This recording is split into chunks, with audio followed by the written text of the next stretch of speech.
Hello and welcome to Conquering Mount Scrapmore with Brenda. I'm Brenda, and today we're having a sewing hangout with Jennifer from FutureCat. We decided we were going to work on our strings and crumbs, and I'm looking forward to this sew date so much. My idea of a crumb is quite a bit different than Jennifer's, but that's okay. Jennifer, come on, say hello. I'm Jennifer or FutureCat from New Zealand, and yeah, I'm looking forward to playing with some crumbs today. I have a basket full of crumbs. And I'm not like Brenda, I don't organize my crumbs. Mine are just all over the place. Yeah, I try. Well, I had to pull out my string and crumb basket. What I do is I get lazy while I'm sewing, so I throw everything into one box. And then when I had to do something else, I pulled out all of the strings and all the crumbs, and I sorted all my strings by color, and I sorted all the crumbs by size and shape and this. But my crumbs are like this size. Oh, some of mine are too. Yeah. So it's I guess it's a difference of like some of the stuff that you're showing me that would actually go into my scrap box. Yeah, But I I tend don't know. sort of probably about 4 inches would be about that goes into my scrap box rather than my crumb box. Anything smaller than that goes in my crumb box. Down to probably 3/4 of an inch is my smallest crumb, and after that it's like, well, it's not even going to show up by the time you lose 2/4 inches. So yeah. Yeah, well, and mind you, what was it that Ricky Tim says you only need 1/8 of an inch for a wall hanging? But if you're putting on a quilt that's going to be laundered regularly and all that, yeah, you need a full quarter. Like, Yeah. you can't get away with just 1/8 of an inch, I think, because it's going to get long. I have a quilt here actually that I put polyester binding in, and I did a lot of work and did a very improvish type of piecing for it, and literally there's no batting. The polyester batting ate through the cotton top and back. It's yeah. Yeah. I'm also a cotton snob. So what are our plans for today? Well, I'm working on a crumb paper piecing project. And the problem with crumb paper piecing projects, they don't look like anything until you're done, right? Yeah. So I'm making flying geese Oh, nice. strips that's going to be unfinished at 1.5, I think, by 7 or 8 inches, right?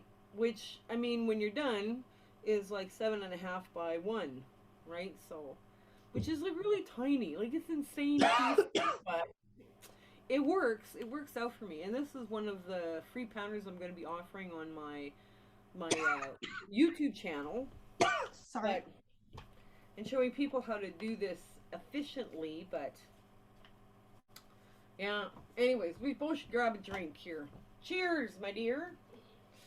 I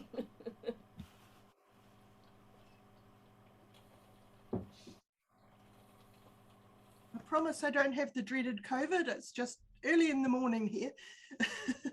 Oh, I don't. You know, there's a flu going around right now here in Edmonton. I'm in Edmonton, Alberta, Canada. And the flu that's going around here is just obliterates you for like, it's like a stomach bug, right? But you feel crappy for like a week, you know? Like, you get over the stomach part within a couple of days, but I don't know. We're still in the middle of our Omicron surge, so everyone I know has COVID at the moment. Luckily, I don't have it yet. Wow. I know, it's scary, and we've removed all our restrictions now in our province, and I'm kind of annoyed at the powers that be, because I think we're rushing things. But that's me. Nobody listens to me, so Yeah. I'm just gonna stay home and sew for a while. It would be so nice. I wish my boss would agree with that. Well, my plan for today is I have a whole box here of just crumb blocks I've been putting together. I basically use my crumbs as leaders and enders, and I just start sewing, and I just make massive blocks of whatever. Yeah. Oh, very cool. And I've had them in this box thinking I need to do something with them. So I found from an earlier project, I've got most of a what do we call layer cake of sort of Okay, rainbow fabrics. right. Our quilt guild is for the charity this year. We're making quilts for the Rainbow Youth Group Qtopia. So Okay. I could use some of these rainbow blocks and alternate them with 10-inch squares of scrappy. And that would be a really quick way to put together an interesting quilt top. So I think I'm going to trim all of these blocks down to 10-inch and then swap them with these ones and see what happens. Yeah. So that's The other thing I saw, well, I can't remember her name. She's on YouTube, and what she did was string and crumb blocks, or like she just put all these crazy string and crumb blocks together, and then she cut them into a half square triangle. Ooh. Like they were all 10-inch squares, and then Yeah. she cut them into a half square triangle, and then cut the layer cake into a half square triangle, and they were either tone on tones or solids, but they look like solids, and that was really a cool looking quilt when she was done. I was like, Yeah. wow. Yeah, because it's That's like an option sometimes too. strings overwhelm people, and they look messy, and it's like, well, no, you can play around with them quite a bit. So I might do both those things. I'm sure I've got enough blocks here to do both. So what I'm going to start with, I'm going to start just trimming blocks. That's my first step for today. yeah.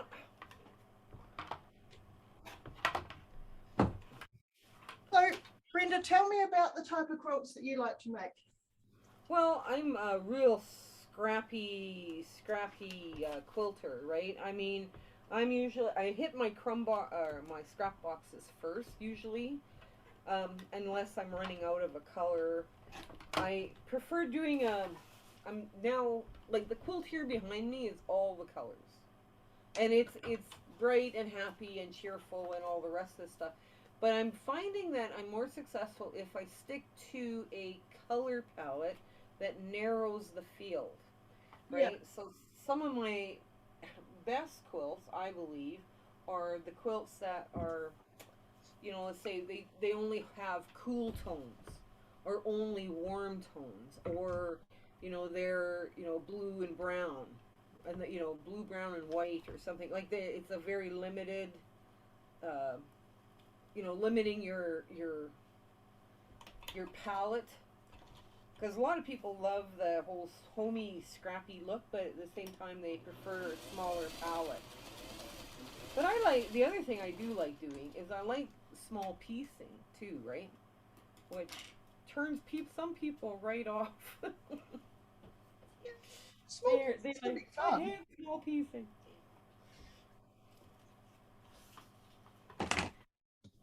I don't know if I'd do a Dear Jane quilt again. I don't know if I'd ever do a Dear Jane. But I did the anthology quilt. I don't know if you, there was a lady out of Boise, Idaho, just out of Boise, and she ran this anthology sew along. I went and I got the book and I finished all the blocks. I haven't sewn the blocks together yet, but I was like, okay, but it was a lot of work. Oh, definitely a lot of work. But the blocks are very, very tiny. Beautiful blocks, but Yeah, I don't like following patterns. I like to just make things up as I go along. So I get, I think, bored with that kind of so much pattern to follow. yeah, but you know what? You sure learn a lot very quickly. Oh, I Even bet. I learned. I wanted something to challenge me, and that was a good challenge. That really was. Yeah, That I I did. like small piecing, but sometimes my small piecing is a little. And this really helped me master that small piecing. So it was a good thing for me to be involved in. I think I have the book handy, but here, I'll go grab the book. Here, hang on.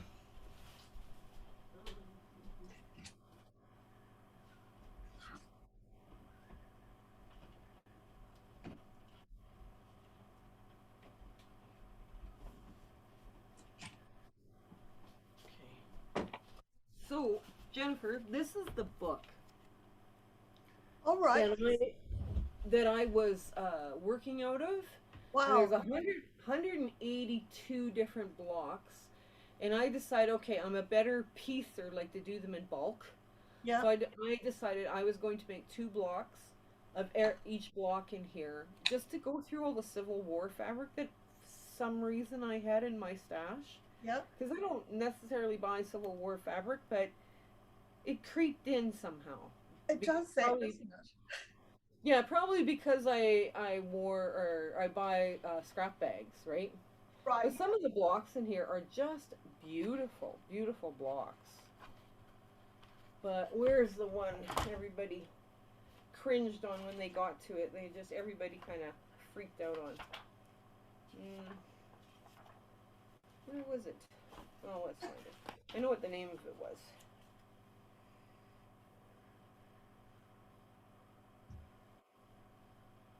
Okay. Page 39, block 30.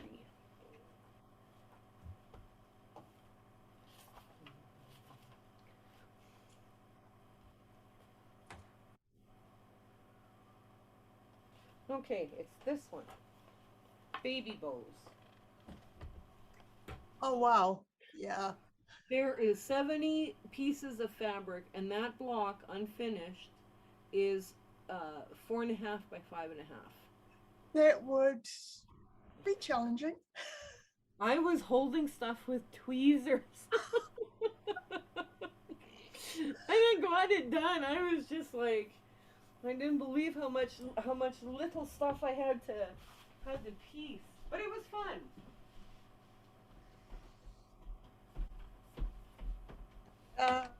That would definitely not be my style. No, well, it's not.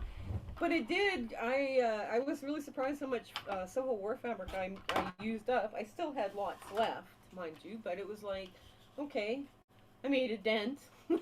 So, and then I decided I didn't need to get rid of my Civil War fabric all at once. I threw it back. I put it back into my, excuse me, I put it back into my stash. Because it was just like, okay, yeah, I need to play with different color now. But, oh. I did the Sugary Do Quilt Along Yes. before, and that was one where I learned so much, and that was perfect for me because it was like, it wasn't really a pattern, it was, she gave us like a technique, and then it's like you did a row using that technique and you could adapt it how you liked. And, yeah. And that, I loved that because that was so much in my wheelhouse of just, I can take this idea and run with it and adjust it how I like, and I made it totally scrappy and it was fun. Oh yeah, definitely. I've seen those quilts. Those quilts are beautiful. She did a really good job. Yeah, so I finished quilting mine just recently. It took me a year to quilt it because I got very fancy with the quilting. Oh yeah. So by the time this video goes up, I will have had the video up of my quilting that. So, well, I'm gonna have to watch for that one. Yeah. That yeah, I finally figured out how to use the bell. On YouTube, I was like, why didn't people explain the bell? They should have explained the bell better. Oh yeah, I think YouTube changes it like constantly anyway. It seems to work the same way every time you look at it. Yeah, I know. Well, they're trying to make it easier too for people.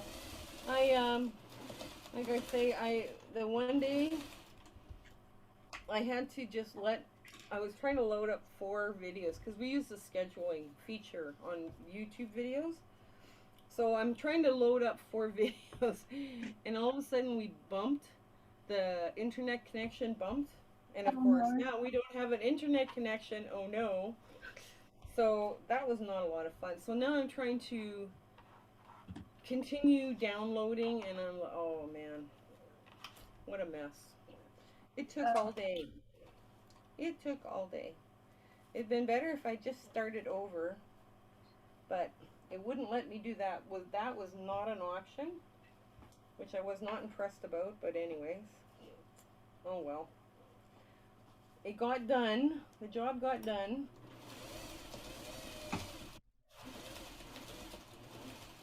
Which project are you most proud of? Probably the quilt I made last year for our rainbow room at work. I work at the university, and I'm the rainbow rep for my a union at work. Okay. And we work really closely with the students in their rainbow group, supporting them. And the university let them have a room to be like a rainbow safe space. Yeah. And my union came to me and said, because they know I'm a quilter, because I've made a few wall hangings for the union offices, and they said, could you make a wall hanging for the rainbow room as our gift to the students? And so that's like my first real commission, and I designed and made this beautiful quilt. I say so myself. Awesome. I'm really proud of it because I did super well. I used some techniques I hadn't used before. I did a Dresden type shape of a rainbow in the center of it. Okay. And then I did some really elaborate quilting. So there was a lot of things that I hadn't done before with it. And yeah, I'm really pleased with that one. What about you? What's your the one that I'm most proud of currently, because you always push yourself to do something a little different, right? I do, anyways. I think if I had to make the same quilt over and over and over again, I'd be beating my head against my sewing machine. Oh yeah. I made a house quilt when the pandemic was first on, or first called. There was kind of okay, let's make a house quilt since we're all at home. And it has to be your own design. It can't be a pattern that you're writing. It can't, like, the challenge was, and I came up with this crazy house block that was 10.5 inches square, and I put a bunch of string trees, like string piece trees, like odd, spruce trees and whatnot. I put all that in. And then I started appliquing all the animals that came out of the bush that we were seeing, like, and a few other, like, all the stuff. Basically, that quilt tells a story about what happened around here with our coming home and all this, right? So it was kind of, it looks a little insane. And then there's hot air balloons with sugar skulls and all this other insanity. And but the other thing that we've found here, I don't know, probably in Australia or New Zealand and all those other countries as well, is, Jennifer, the domestic violence went through the roof. Yes, yeah, the people just were not prepared to be home with their spouse 24/7, and so in my quilting, then I started telling a different story. So the quilt looks very bright, happy, and nuts, and then there's a lot of dark undertones, right? So oh yeah, I did all of that quilting on actually my black one of my 301As, and Les was like, why are all the teardrops on the blue doors? Because we have a blue door, right, on our house. And we always tell people, oh, come look for the bright blue door, bright cobalt blue door. And so the doors on these houses are all blue, and they're all teardrops inside the doors, You don't know really what's going on in other people's lives. You really don't. I love that about quilting, the way that you can actually use it as a political art form, that you can say important messages through what's such a domestic art form, and you can really make it say important statements. There's in our Quilt Guild show last year, there was a woman exhibited in that, and she'd done this series of amazing quilts around the theme of domestic violence. Yeah. And what she'd done, it was really effective. She had these beautiful applique quilts, and on them she'd appliqued words that were the kind of excuses that people, abusers, make, like, oh, she was asking for it, or she shouldn't have dressed like that, or Yeah. those sorts of things. And it was so confronting seeing that contrast between the beautiful, beautiful quilt and these horrible, horrible words on them. And it was just, everyone who saw it just, it was said it was so effective. Yeah, well, I made a stand with the Ukraine quilt here in the last Mm, couple of weeks. I decided I was just going to go. I was so upset with what had happened with the Ukraine lately that I couldn't even talk about it without crying, right? It just upset me so much. So I decided, okay, if it's upsetting you that much, obviously you need to do something. But I have no idea what you're going to do. But let's work on that line that you have to now do something to feel better about this. And once I finished, I came up with this idea because when I do the blocked tutorials or the case studies, I talk to people about how to change things, change the look of blocks by doing different things to it. So I decide, okay, there has been a great injustice done, and it's not only with for the people in the Ukraine that are being, sitting in bomb shelters right now, but I guess the Russian people who are speaking out against this, yes. they're going off to some gulag in the USSR, probably in, or not USSR, but they're going off to Siberia, essentially, because they spoke out about what the government was doing. And I guess there's millions of Russians that don't agree with this war. So, and there was a big news article now that has come out, and it was on the BBC, where, yeah, Russians are like, they're not happy about what's going Yeah. on at all. So, so because of this sense of injustice, I thought, okay, let's play this because you don't know who's going to be looking at a quilt pattern. I decided, okay, let's work with a traditional block like courthouse steps because there is an injustice, right? Hmm. And a war is going to be very long drawn out. Let's elongate it. Let's play with that. Yeah. And it's dividing people, right? Like this whole thing is dividing people. So let's slash it with two colors because the Ukrainian flag is yellow and blue. So let's slash this Wow. and make it different that way. And then I decided to lay it out in chevrons because none of the points are matching up. And really, none of the points are matching up on what was coming out of Russia and what's coming out of, I think, all the media points. None of it was matching up at Yeah. first. So it was kind of like, yeah, let's do chevrons that don't match up. And then people can just sew it together. They can sew it together any way they want. But so I decided, all right, that's how I came up with this. And once we filmed it, we got it, filmed and up on. I felt so much better about stuff. I was like, yeah, Which is proof really that quilting is art. It's not just craft, because that's what makes it art, is when you're expressing your feelings through yeah. what you're creating. Now I understand that there is a Ukrainian cultural center here in Edmonton, right? And of course, they do fundraisers or whatever to help the people of the Ukraine. So I can take that quilt now, and I can donate it to them as part of a fundraiser. Yeah. You know. So I thought, okay, well, at least I feel like I'm doing something now. And I also put on my YouTube channel, if you use the pattern, please make a donation. It is a free pattern, however, we're asking for this, that you go do this, right? So we'll see if that helps. But I do feel better about it. And one of the ladies, this is weird. I guess I'm kind of, I don't know, I'm going to tell you this and you tell me whether I'm cracked or not.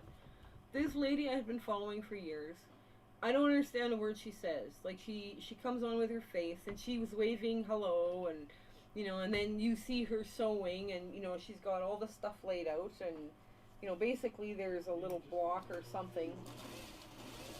And then, at the end of her videos, she waves goodbye to everybody. Well, what happens?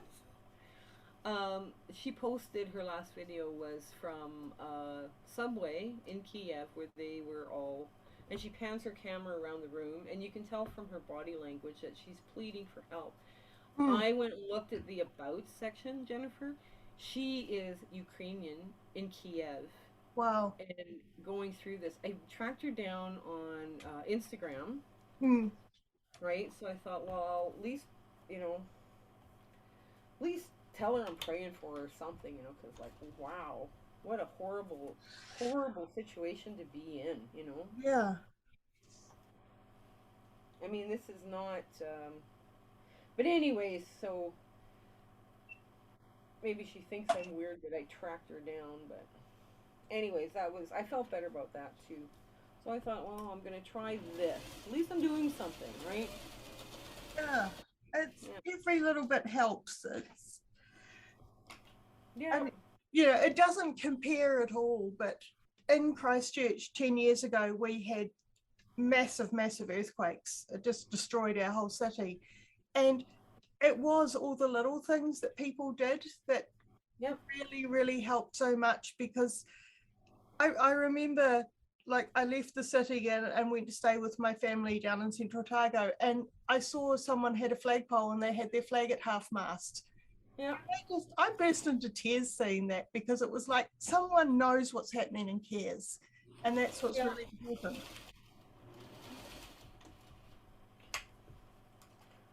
Well, it's just, Canada's had their fair share of, Alberta has had their fair share of issues too.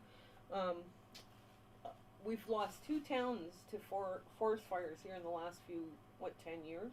Wow. 2 northern towns, and these towns were pretty big size. I mean, well, we didn't lose them entirely, but what happened was that they, all the residents had to move out for months and months and months, because you couldn't stay up there because there's no water, there's no electricity, there's, Canada's cold in the winter time, Yeah. But it was, that was kind of frightening to watch that too.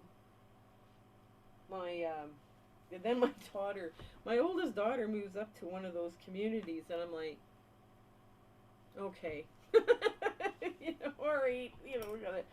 Yeah, we were watching the fire this spring. We were watching the fires this spring, going, boy, But people came back from that. And that town now, when you go up there, it's a bustling, hustling little place, and beautiful lake beside it. So. Yeah, it takes so much work to recover from that sort of thing, but you can recover. Our city, when we had the earthquake, someone said, some like civil defense person or someone said, it'll take 20 years to recover from this earthquake. And at the time, everyone said, oh, that's ridiculous. Yeah, we'll be. And yeah, we had the 11th anniversary a couple of weeks ago, and we're just starting to feel like we're properly recovering now. We've got a beautiful city, but still half of the central city is empty parking lots because there's no buildings on them, because no one's built new buildings yet. Well, yeah, it's gonna, and that takes a while too, right? And especially if you're looking at high rises or, yeah. But yeah, I know the fire up there where my oldest daughter moved to. The fire actually damaged the sidewalks and the roads, right? Yeah, I mean, it's just like, how could a fire get? How hot did that fire have to burn? It's scary, isn't it? Yeah. But anyway. Friends in Australia, when they had their big bushfires, was it 2020? I think they had them, and Yeah, the things that just melted everything is the intensity of the heat is amazing. Yeah. Whoops. What have I done? Hang on. It must be scary having your family living up there. Not. You know what? They love it. They love it, and they got a nice home. They have a beautiful home. Then and they're fitting in with the community, and because it is a small northern community, right? But they're fitting into that community. I think the community's kind of like, yeah, you're here, aren't you? You're being part of what's going on here. So it's like it's worrisome, but at the same time, it's not. Yeah, It'll be okay. It'll be fine. You just have to believe that it's going to be okay, right? So, exactly. and if they have to come home because of a fire, they can come home. That's not a problem either. So, yeah.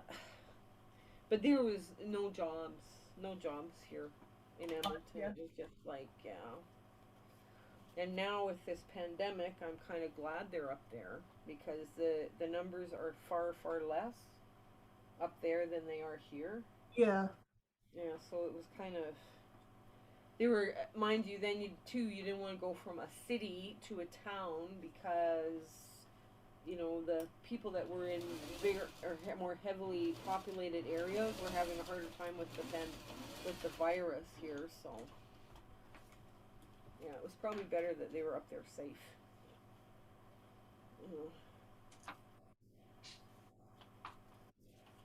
Okay.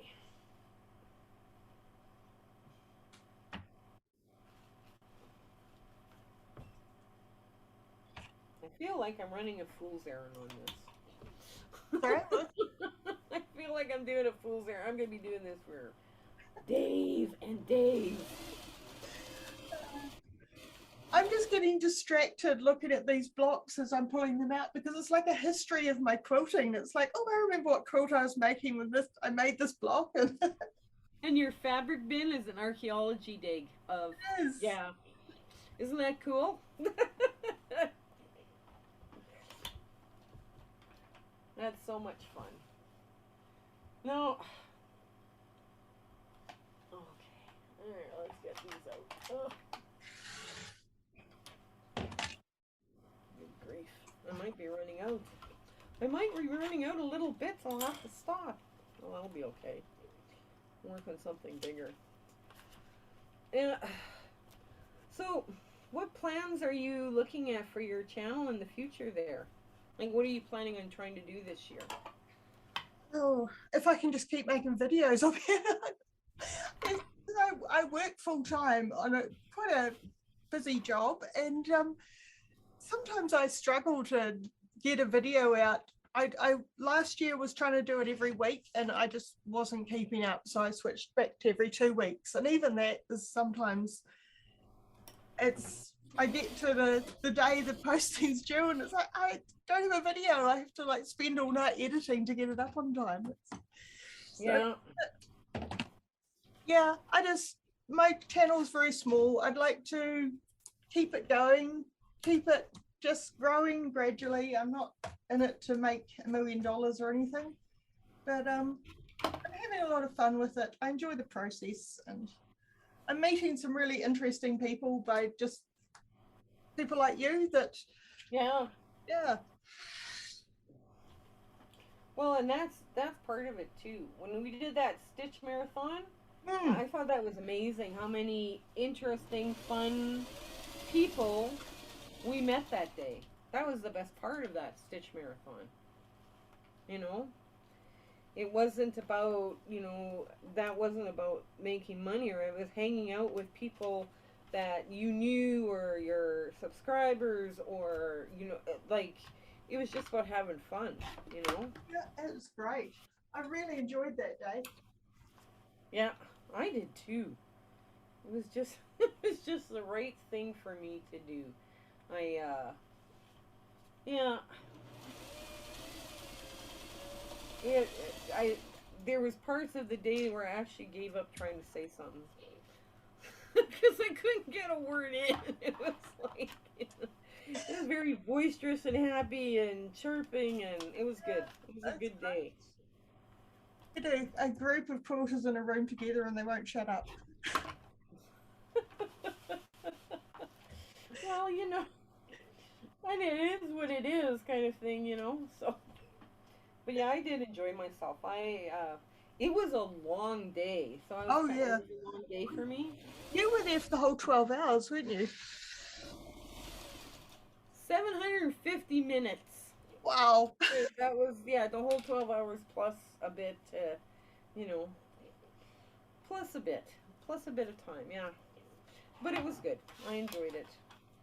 I don't know if I would do that again. I would probably wait like maybe like once a quarter, like Yeah. once every 3 months would be perfect for me because then you can kind of plan around that, Yes. and just have a day of fun.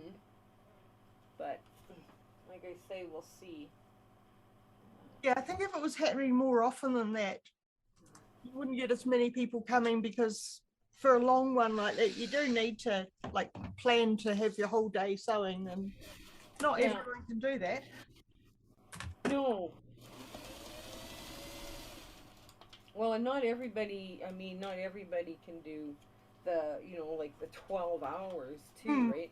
Like the only reason I have, well, okay, I have fibromyalgia, right? So I was kind of, okay, I could probably cover the morning, but depending on how I feel, early afternoon, I might be not so happy with covering everybody, right? So I said that's when I would need help, Yeah. is in the afternoon. And, and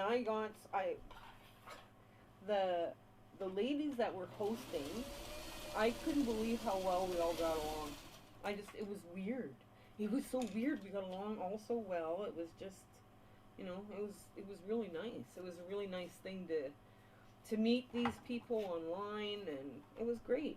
I just, and it's funny too because we had been following each other for Hmm. a while, so it's kind of like we already knew about all this. There was a lot of things we already knew. Plus, we had, a hobby in common, and it was like, so it was kind of like we were already friends before we even got in in the, into the thing, right? Which was, Yeah. yeah, which was odd. Well, when you and I had the meeting to set this up, I mean, how long did a half-hour meeting take us to do? 3 hours? Yeah. It was like 3 hours of non-stop talking and giggling. Oh yeah, we're not gonna have a problem. Not at all, not at all. But yeah, just to set it up, it was great. I enjoyed that. I enjoy meeting people with common interests, right? So I don't know. These are all way too small, so I'm putting you in the bag. Oh yeah, we'll put you out. Okay, bright green.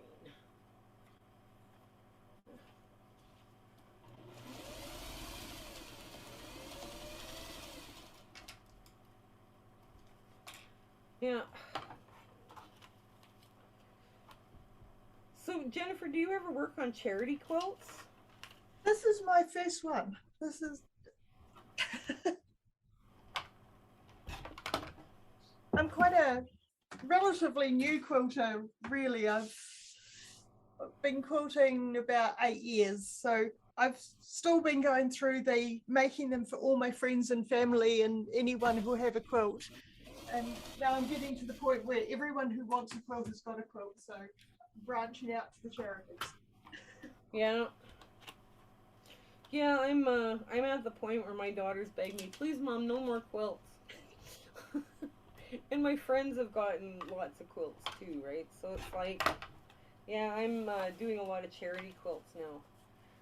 So that's okay. That's okay. I enjoy this. So I I'm enjoy so quilting. So impressed with your output. You just make so many quilts.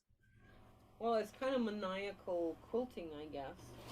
I will admit, I only prefer to have one hand project at a time, one hand sewing project at a time. I Mm, don't want to have too much hand sewing stuff going on at the same time because my hands get too sore. yeah. Right? That's a downfall with having fibromyalgia in your wrists and your hands. So, but it does keep you. But quilting, hand quilting, and hand piecing, that keeps these moving. So you have to do it. You just can't do too much of it. So that's okay. Hand quilting scares me. That's something I've never tried. And it's like, I'll hand sew on a binding, but that's about the limit of my hand sewing. So one day I'll have to give it a go. But You know what? Start with a tea mat yes. because it's a small enough project, or I don't know if they call placemats or Yeah, something placemat. like placemat or we have a little side table between where my husband sits and where I sit. There's kind of a little table. It's probably like 12 inches by 10 inches. I don't know how big it is. It's not very big. But I mean, we put our cups of coffee on there. We put this on that, and and all this other stuff. And if you start on something small, like that, to like hand piece and hand stitch, you decide very quickly whether or not you like it. Yeah. You don't need a lot of. Then you're not committing yourself to a huge project like a bed quilt or anything. So Yeah, my mother has taken up English paper piecing, and she's never been a quilter. She used to sew when we were kids because, in those days you would sew the kids' clothes and stuff, but she was never a like sewing for enjoyment person.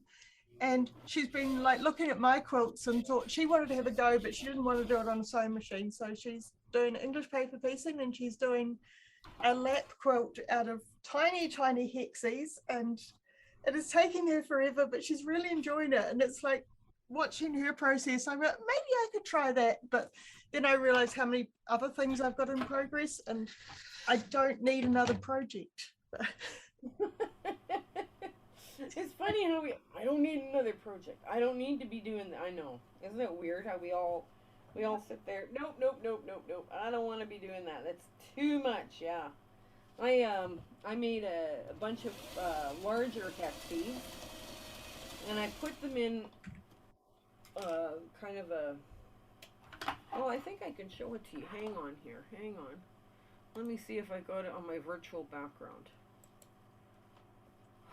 Yes, I do. Here, I'll show you on my virtual background what quilt it is. Can you see that? Oh, wow. Yeah. So instead of putting it like a traditional, you know, hexy garden, grandmother's garden, I decided to do that instead. And it swoops across, it looks like it's swooping across the midnight sky. That's amazing. It's really good. I love that design. And so did you like applique them onto the background, or did you hand piece the background? I pinned I laid it all out on my design floor. And then I figured out, okay, how do I get up off of my design floor? Because after I finished pinning, you never should get down on the floor unless you've got a plan on how you're going to get up. Yeah. And I got I got it all pinned, and I over pinned, and then I top stitched around. Okay, if I just top stitch it, then I can still pull, like I pressed it really well and took all the papers on the outer edge off. Yeah. Then I top stitched it, and then I got it on. But yeah, it was I was holding my breath and then of course you remove the back part of all those pieces, right? Like basically it's a jelly roll race, a blue jelly roll race, and I decided, okay, let's just make sure that just to give it light, to make it lighter, because otherwise it's like heavy, heavy, heavy. Yeah. And that would be no fun. But yeah, I decided, okay, we're just gonna do something a little different. But yeah, it was easy enough to do, and you know, it was one of those things that was just like, okay, once you finish it, now what are you gonna do with it, right? Yeah. You know.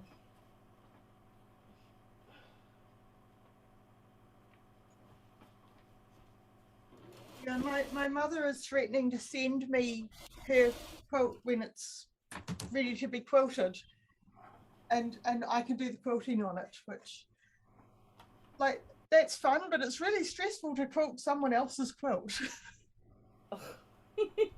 Yes. What Yes, if I do a it bad is. job? Yes, it is. Like, do we need that kind of stress in our lives? It's like, I make utility quilts. I don't make quilts for, you know, like for shows or anything like that. I don't do that kind of quilting. That's not my jam, right? So, you know, people, oh, can you do that? No, I can't. No, I don't do that. Well, how come you haven't entered a show? I don't want to enter a show. I know how to do all the piecing for make it show worthy, but it's it's not a lot of fun. Yeah, You know? I had some pieces in my quilt build show, but in New Zealand, quilting isn't such a big thing, and so it's like quilt show standard here is a lot, like, basically if you can hang it on the wall, it's standard to go in a quilt show. That there's not the extreme you must have everything perfect that there is in a more competitive place like North America. Yeah. You know, my quilts definitely are never going to win prizes because they're not as carefully made as they should be, but they look good and I like them, and I was proud to have them hanging in the show. But yeah. Yeah. What was it? The Amish people here Hmm. in North America. It's a group of they're a religious group. They're lovely people, Yeah. and they have a thing where they say you don't make the only person that's allowed to make something perfect is God. So they purposely go in there and twist the block and make it wrong. And I'm like, I don't need to do that to Yeah, make no, my that quilting happens perfect. spontaneously. That's really interesting they have that, because I years ago I visited Iran, and I was talking to some people there who make the carpets, the Persian carpets, and they have the same belief there that you should never make anything perfect because only God can make something perfect. Yeah. They always purposely put a few stitches out of place so that it's not perfect. So a genuine Persian rug will always have a slight imperfection in it. Yeah. But they really do. I don't have to go out of my way to have an Yeah. imperfection. I mean, no, I'm good. I can do that all on my own. Thanks. I'm good. Yes, I'm really good at imperfection. I'm an expert at that. Yeah, we don't need to go out of our way to make another one. No, that's good. Well, I gotta find a piece that's big enough and bright enough. Oh, let's do this. Okay. It'll be bright enough and big enough. It'll be fine. Oh. Once I finish putting all the little bits and bobs that I have here in my bucket onto these little miniature flying geese, I'm gonna start something else that's string related. You'll be glad to be rid of them. Oh, well, it's not even, yeah, it's kind of, I don't know. It's one of those things. Um, my daughter, my youngest daughter, I only have the two girls, and she's running a little plant business. And since she started doing that, she has just been happy, glowing. You know what I'm saying? Like, just it's made her very, very happy. That's her big happy place now, with all these little plants that she's growing and selling to other plant lovers, and that's her thing. That's what she wants to do. So I decided I would help her because mums do that. Yes. Yeah, and I said to her one day, I said, "What about making little string baskets, you know, like baskets of, you know, like quilted strings to Mm. go around these plastic terracotta colored cheapo plant things that you're selling.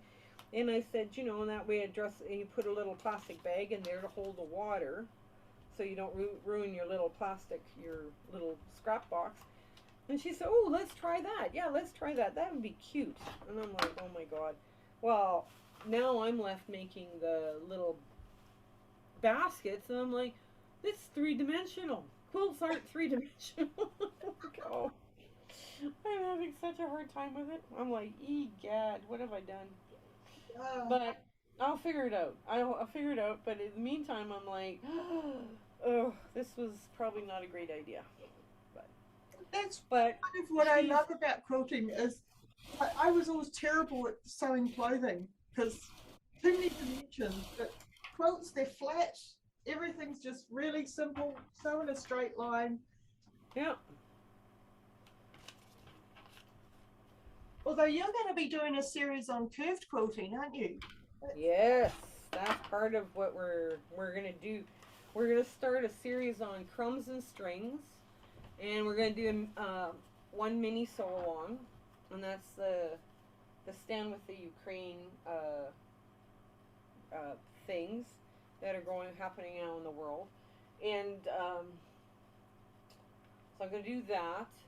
We're gonna do two sew alongs, two case studies, series on strings and crumbs, and another series on curves.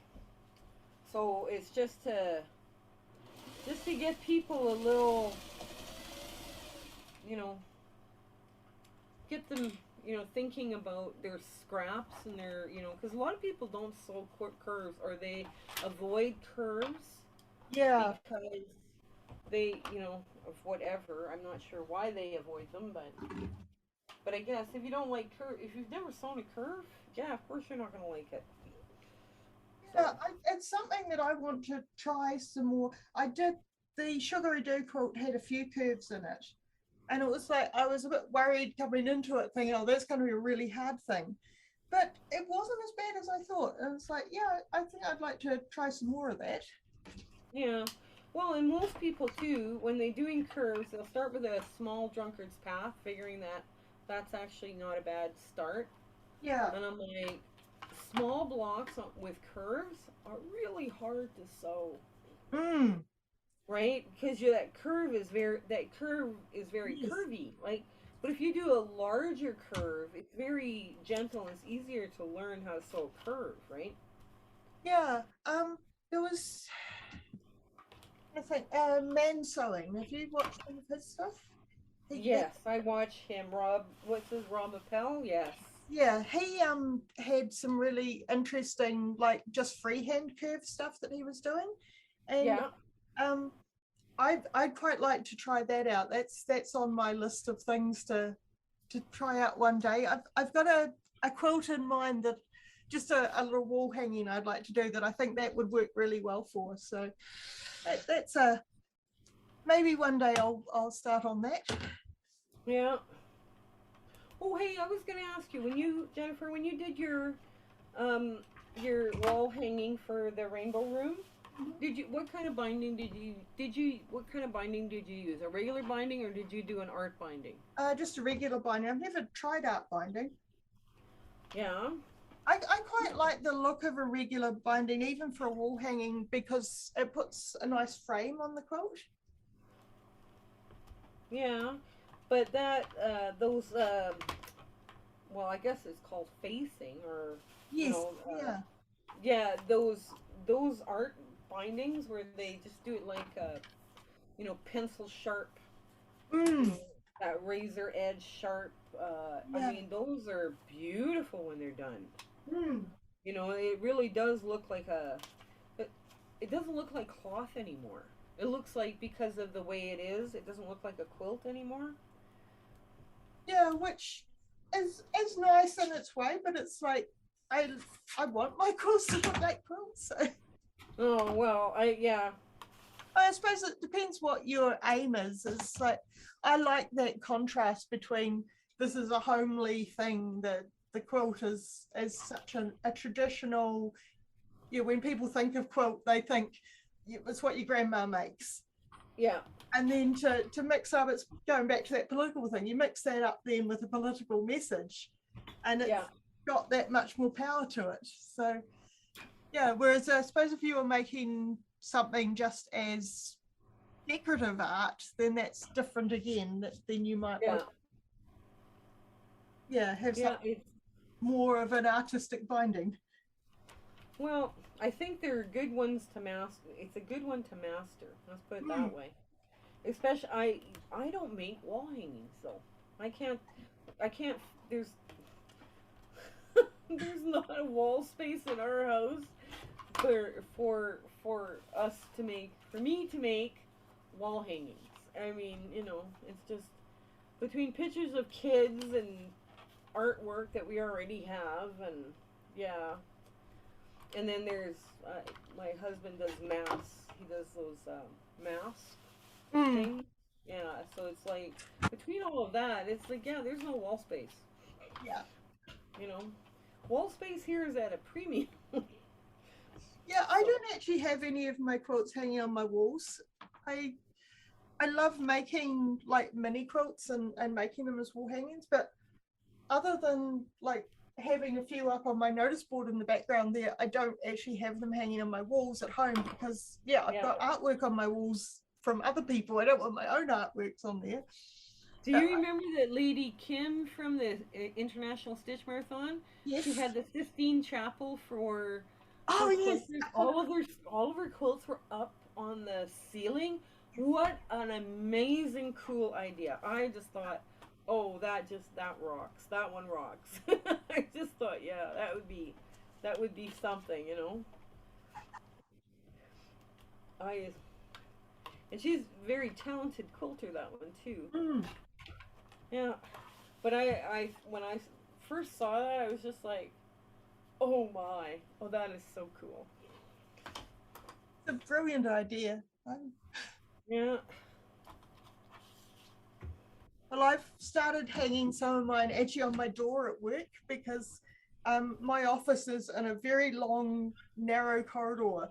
It's very boring. And so I've hung a bit of string from like the back of the door over the front so it can hang without having to put nails into the door.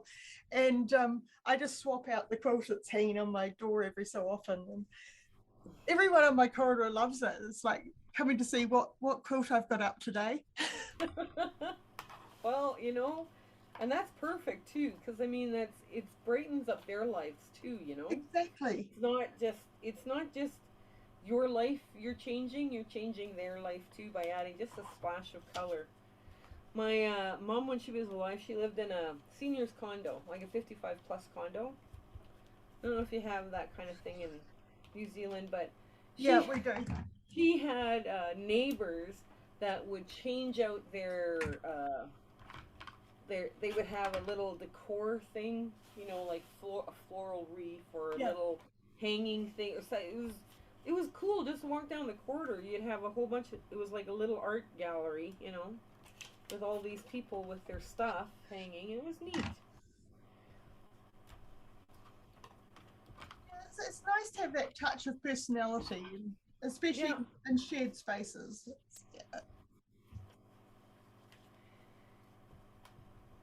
Yeah, sometimes you work in buildings that are just, that's not gonna work. Aye. I'm very glad I'm retired now. I'm very glad I'm not working. I don't think I retired quite a few years ago now, and I was very glad I wasn't working during this pandemic. I have friends and family members that are going back to work into an office for the first time in 2 years, and they're like, you forget how to socialize, right? When you're working at home. Yeah, I'm like we had quite a severe lockdown in New Zealand. Right at the start, we actually did the elimination thing, and we had about 6 months where there was no COVID in the country at all, because we just eliminated it, because we shut the borders, everyone locked down for, I think it was about 8 weeks or something, and then no COVID. It was great. So we were all back to normal, except you couldn't leave the country. But now that the Omicron's come back and they haven't locked us down this time, we're just, I don't know, we're doing things like lots of meetings by Zoom, but we're still at work. It's a weird sort of, hybrid, I guess is the word you're looking for. Hybrid. Well, I was watching what they were doing in other countries, right, when this was going on, and I don't know. I guess it's kind of a, well, did we handle it better than anybody? No, I don't. I think there could have been improvement, but I mean, everything now is hindsight, right? Yeah. So, you know, for the next time, but I don't think we're not out of the woods here. No. I just have a sinking feeling that we're not out of the woods, but what do? You know, like businesses, you know, are closing left, right, and center. Unemployment goes up. The heating costs and gas prices and food costs are up. You know, people have got to get back to work. Yeah, and I think that's why they haven't locked us down this time, because there's been a huge push to get everyone vaccinated, and we're at something like 95% vaccinated across the country, which is really great. So even though, you know, COVID's running rampant at the moment, most people aren't getting seriously sick with it because they're vaccinated. So we're still getting deaths, obviously, and we've, you know, but it's like a couple of hundred deaths in New Zealand compared to the millions that some countries overseas are getting. So we're feeling pretty lucky about that. It's but I'm not ready to go meet people yet either. Yeah. Like meet them in person, I'm not quite there yet. Outside maybe, but it's really cold out there. Still. You know, so yes, we've been really lucky that like the big peak hit during the end of summer, so we can still do a lot of outside stuff, and makes it easier. Well, it'll go down in history, and my grandkids one day will ask me, Grandma, what did you do during the pandemic? I'll say, I lived my life online in Zoom meetings. Yep, and made a lot of quilts. I decided to make the best out of a bad situation. I mean, I don't think I don't really honestly believe that I'm wrong to do that. I believe that I did it what was good for me and, you know, good for my friends, and we just hung out online. You know, okay, you can't meet in the summertime we would try and meet in the backyards or whatever. But, you know. So in your winters, do you get heavy snow or not? No. Snow's quite rare here. It's like normal winter temperature here would be overnight frost down to maybe -4 or 5 Celsius, and it might snow maybe once a year if you're lucky, but it will just be a light dusting. Oh, okay. Yeah, we're about the same amount south as Europe is north, but because we've got the ocean around us, it warms things up a lot more than, you don't have that big continental coldness. So here in Alberta, our weather has to go over BC and the mountains, the Rocky Mountains, and then we get dumps of weather. I mean, it is, and I will admit, it's pretty when it snows. You know, it's white and pristine and perfect. But about November, you've had enough. About around November, though, most Canadians have had enough winter. It's like, okay, we're done. You can go anytime now. Yeah, I love the idea of snow, but I lived in London for a few years, and I know that when it snows, it gets horrible pretty quickly. So it's I still. Would like a And little bit more snow. in London too, when it snows, I mean, they're an island as well. I mean, it Mm, would be cold and damp. yes. That's not fun. Cold and damp is not fun.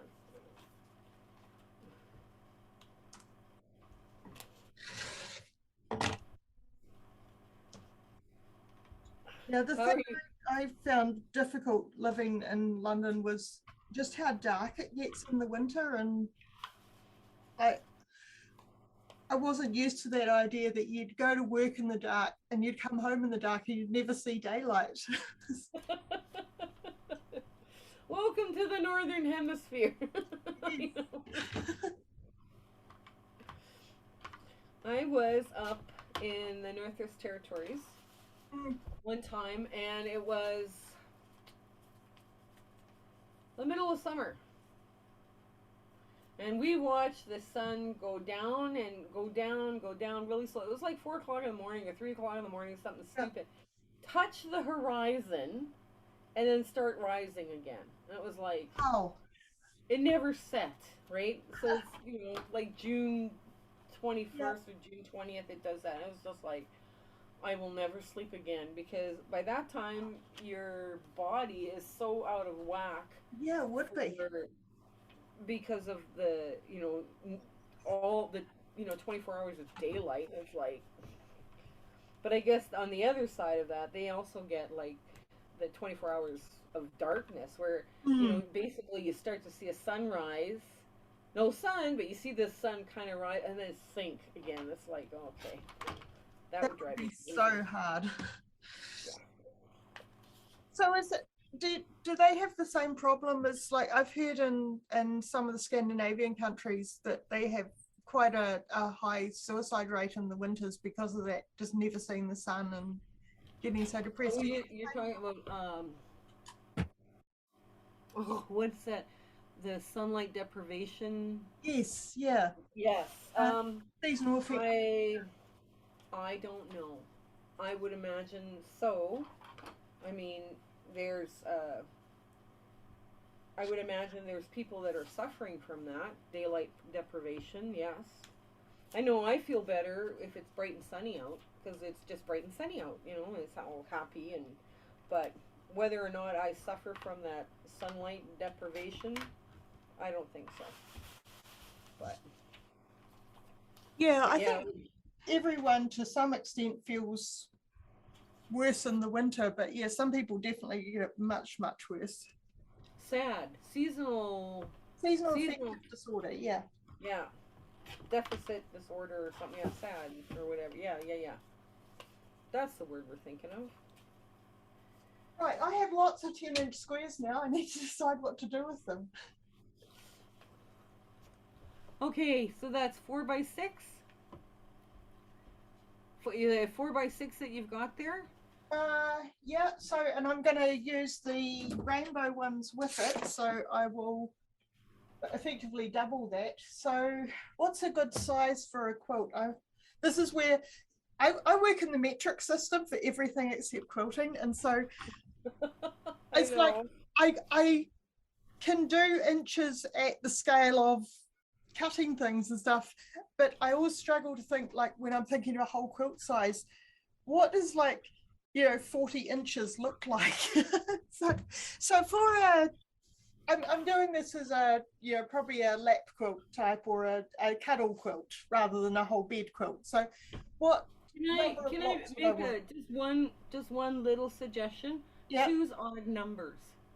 Yes. Like go Yeah. 5x7 or five. Like 3 by, because the brain thinks odd numbers are beautiful or Yes. even numbers are not. And especially if I'm checkerboarding with the rainbow and the scrappy one. Yes. Yes, I So want you would want, like, if you're gonna do sashing, where you actually now leave the crumb, because there's lots of seams in those crumb blocks, right? So yeah. sashing leaves a place for all of them to lie, and your quilt top will Although go if I'm just forward. using a solid block with each one, I mean, it's like a very, very wide sashing effectively. So Yes. yeah, so I think I'll do it without sashing. I'll just do like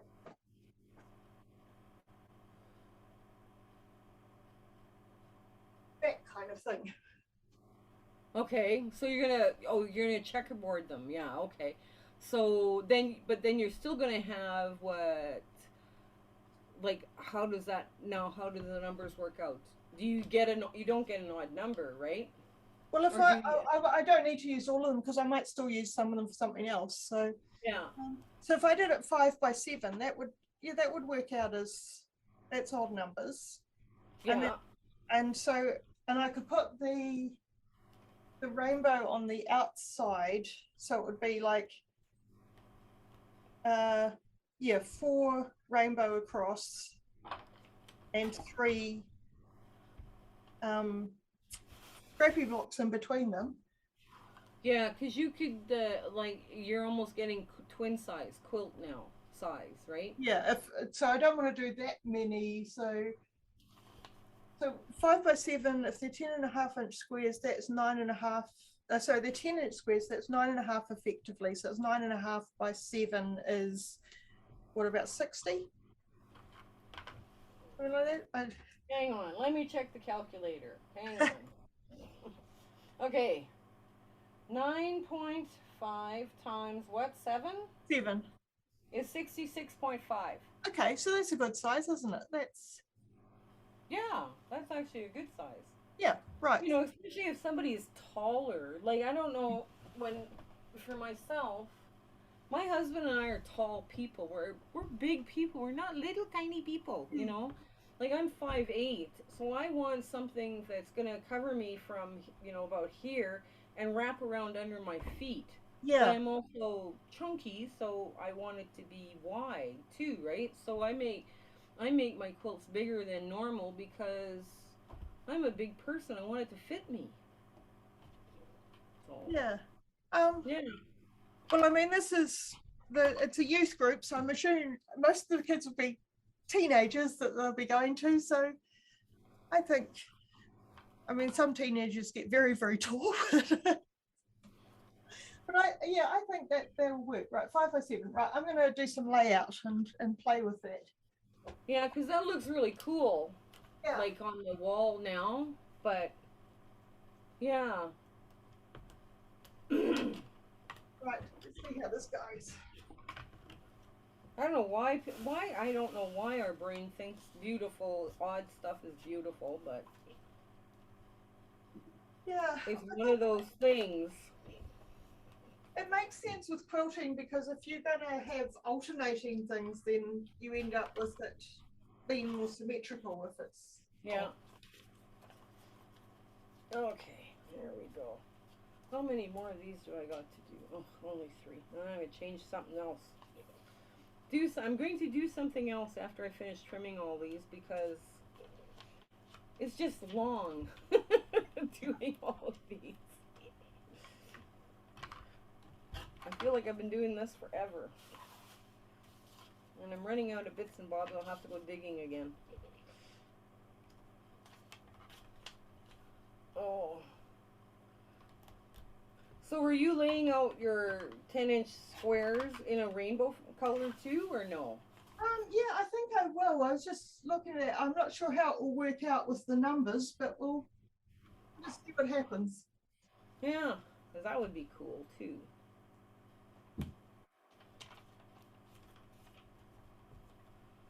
Yeah.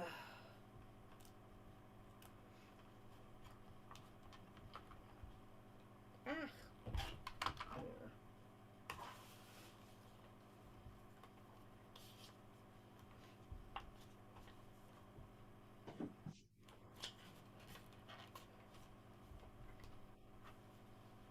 There.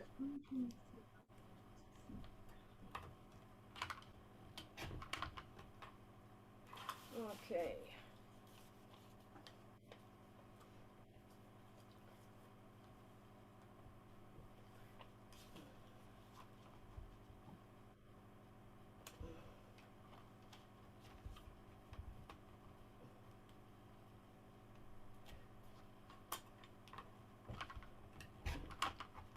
Well, it's official. I'm probably more than halfway through my flying goose.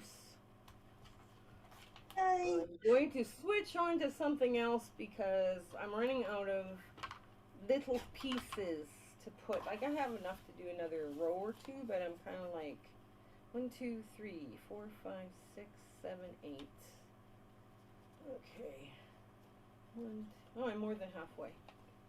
So, but I'm getting bored. I'm gonna do something else. Fair enough.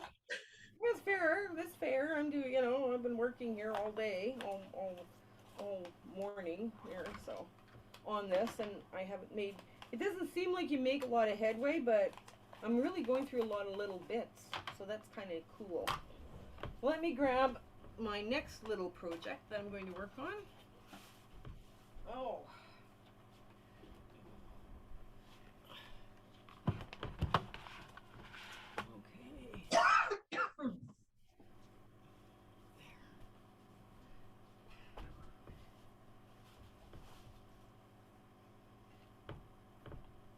Oh.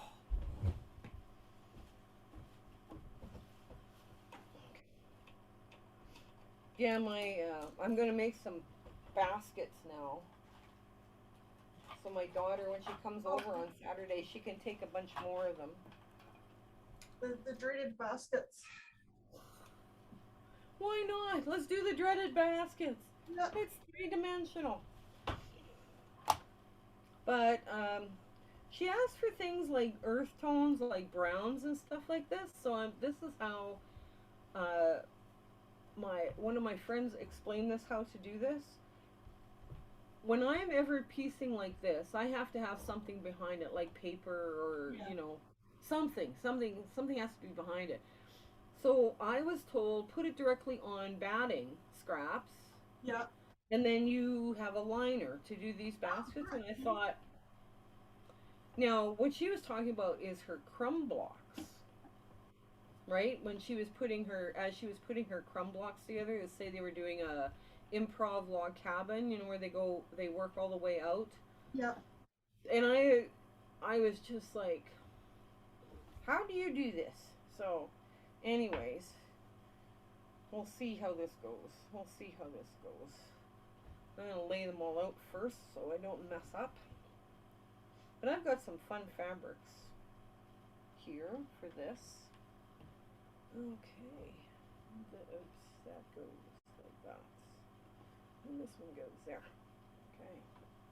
Let's just put them together and sew this up and see what I get.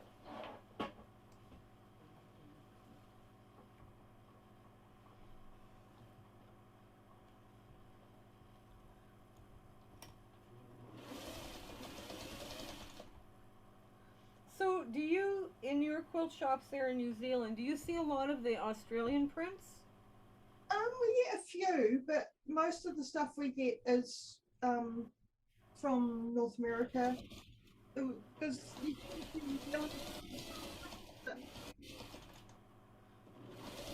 I discovered those prints, those Australian prints, when we were wintering down in Tucson, Arizona. Oh my, I just love them. They are beautiful, beautiful pieces of work, of art, some of them. yeah, they have some lovely stuff. Yeah. But I decided I have to start cutting into them and using them. That's always the problem, isn't it? You get beautiful prints and you think, oh, I'll use it for something really special, and then you never quite want to cut into it.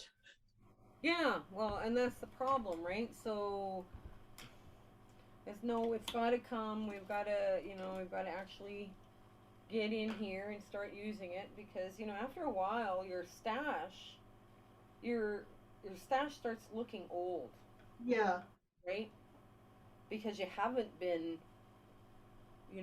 going through them, and it's been so I'm kind of like, okay, it's time to pull these out.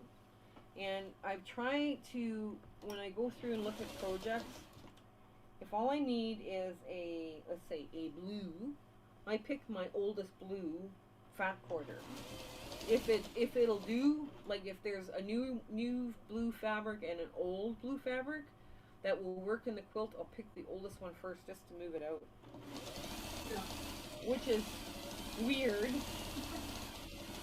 But then when we do those case studies on my channel, you know, yeah, we just roll through all the old fabric that way too. That worked out really well.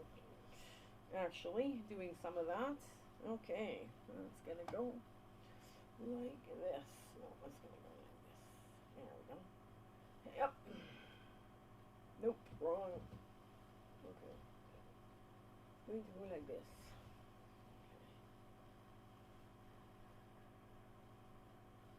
There. Okay.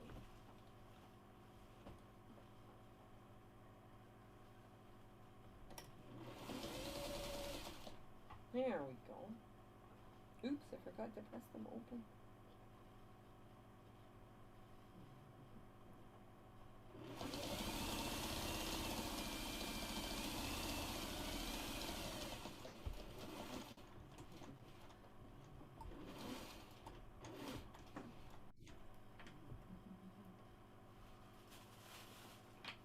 Alright, okay.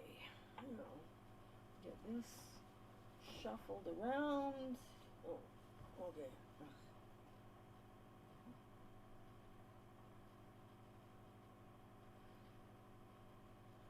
Here we go.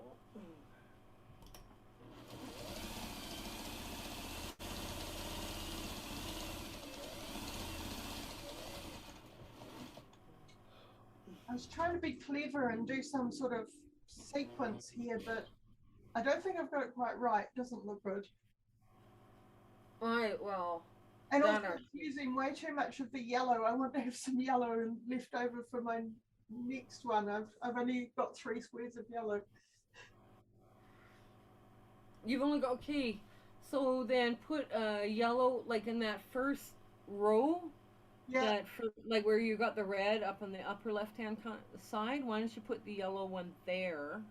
And then the next one go oranges and then reds, purples, blues, greens. Oh, actually, yeah, just do down the... Yeah. Yes. Or go on an angle. Go on an angle, because rainbows appear in on an angle, right? No, I've got 7 rows, so, or 7 columns, so I can, and there's 7 colors. Ah, okay. Well, that works too. Yes. Yeah, let's do that. Right, I'm going to make this work. I'm overcomplicating things. I know. Don't overthink it. Just have fun. I know. I do that too, you know. I might rearrange the rainbow slightly so that I can...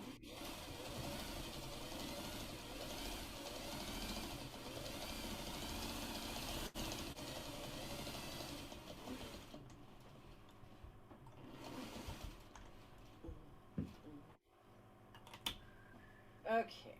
Ah. The last one here. Oops. Okay.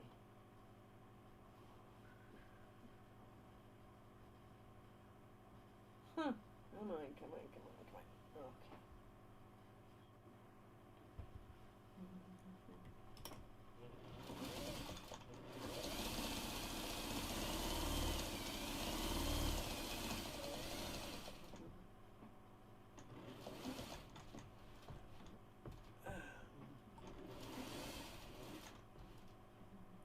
Okay, now we're going to just go up, up, all the way up. There we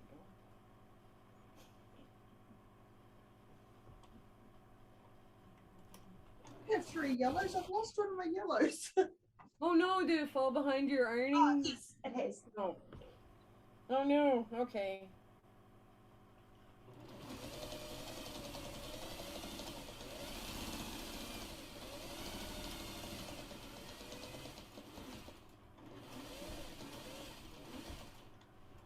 There. Okay, now let's do. Okay.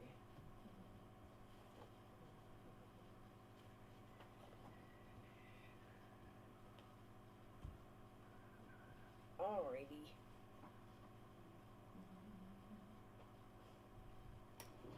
How you doing, Jennifer? This is looking good. I think this is going to work. I told you I can't talk and think at the same time. This is why I do voiceover later for most of my videos, is because when I get into the creative stuff, I forget that I'm supposed to be talking to someone, and I just like concentrating on, I want this to look good. I know. I hear ya. I get it. There.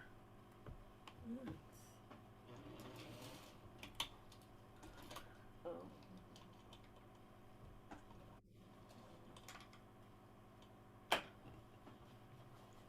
Okay, now let's put that together. There we go. Well, yeah, that's the other thing I don't like about making these little baskets. Is this three-dimensional Y seams. Oh, yeah. Like, oh, really? Oh, oh well. I guess I have to just, things we do, right? We just gotta figure it out.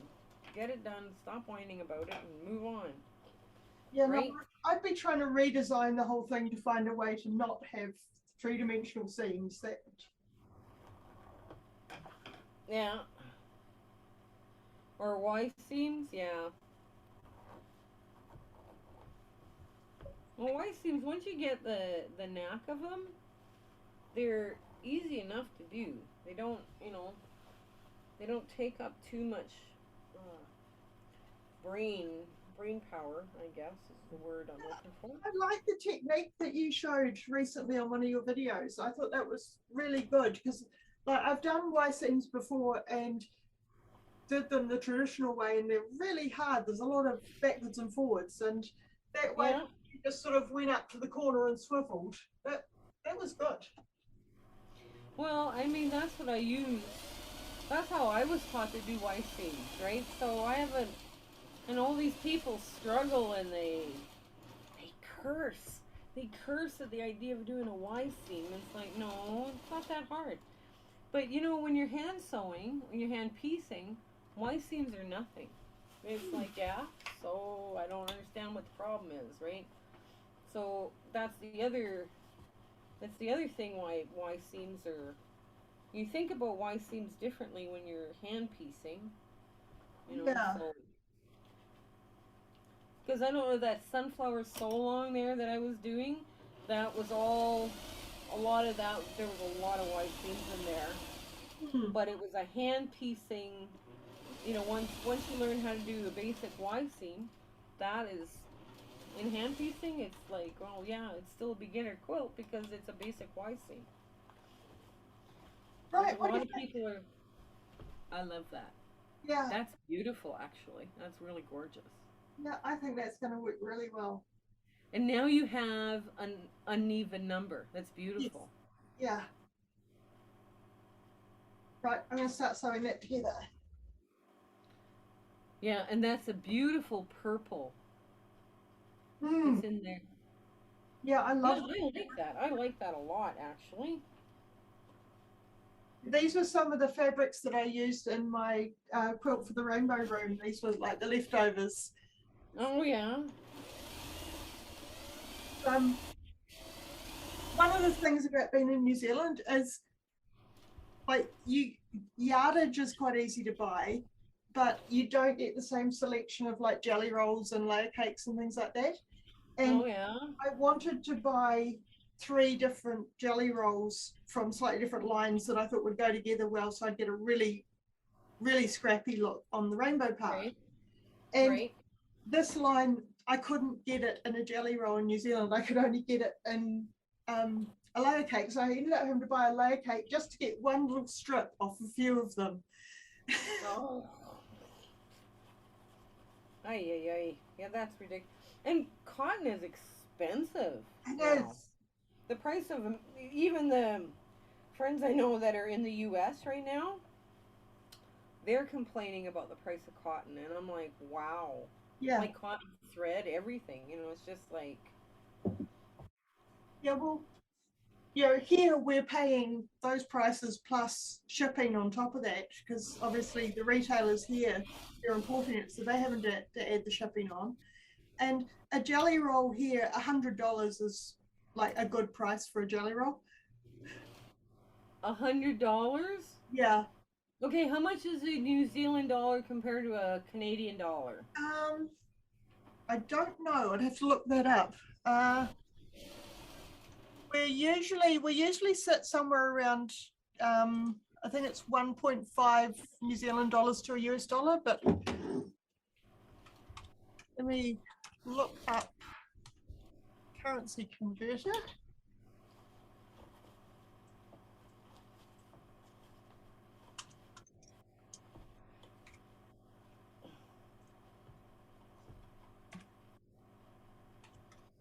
$100 for a jelly roll. Wow. Okay.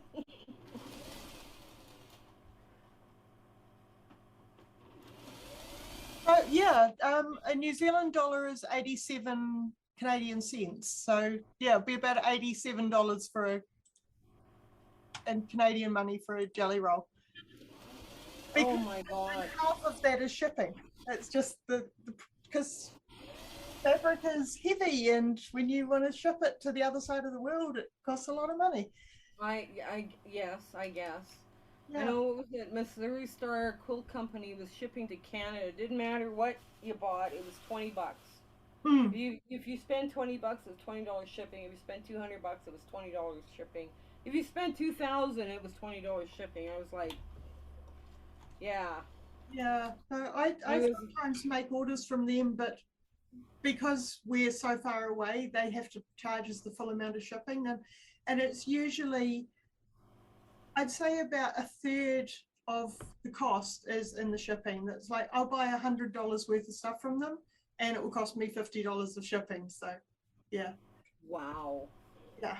Wow. That's a real wake up call. That, but it's I not guess. a cheap hobby here. Okay, I've now got the lining sewn and the basket sewn. I'm gonna press out stuff to make sure it works. Okay. Okay.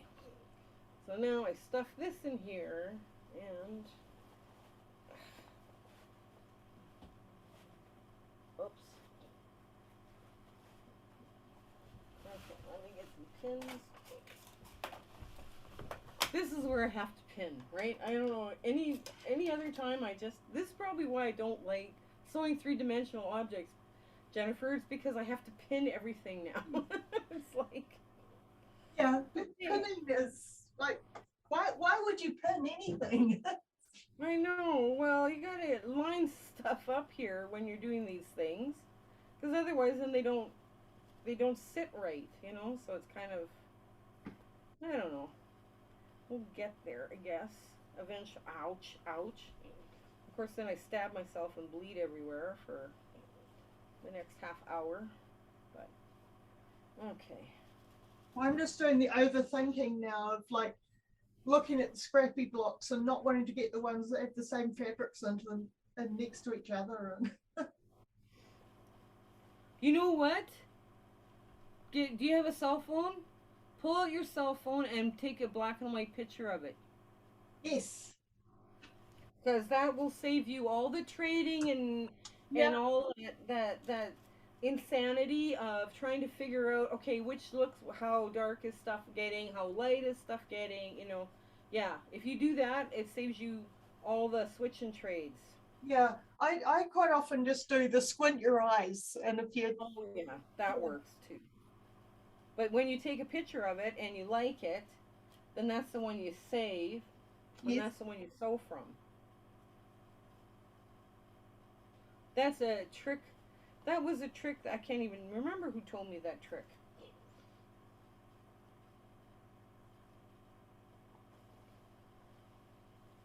Oh. Well, what does it look like? Does it look okay on your black and white? Yeah, no, it looks good actually.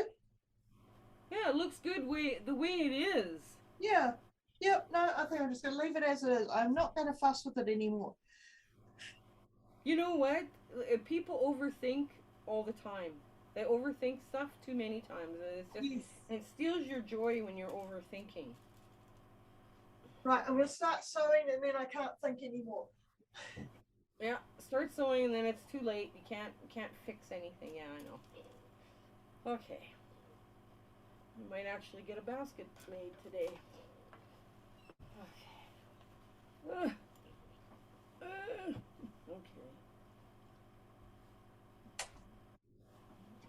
Okay, let's not oh. Let's not start in the middle. That's there.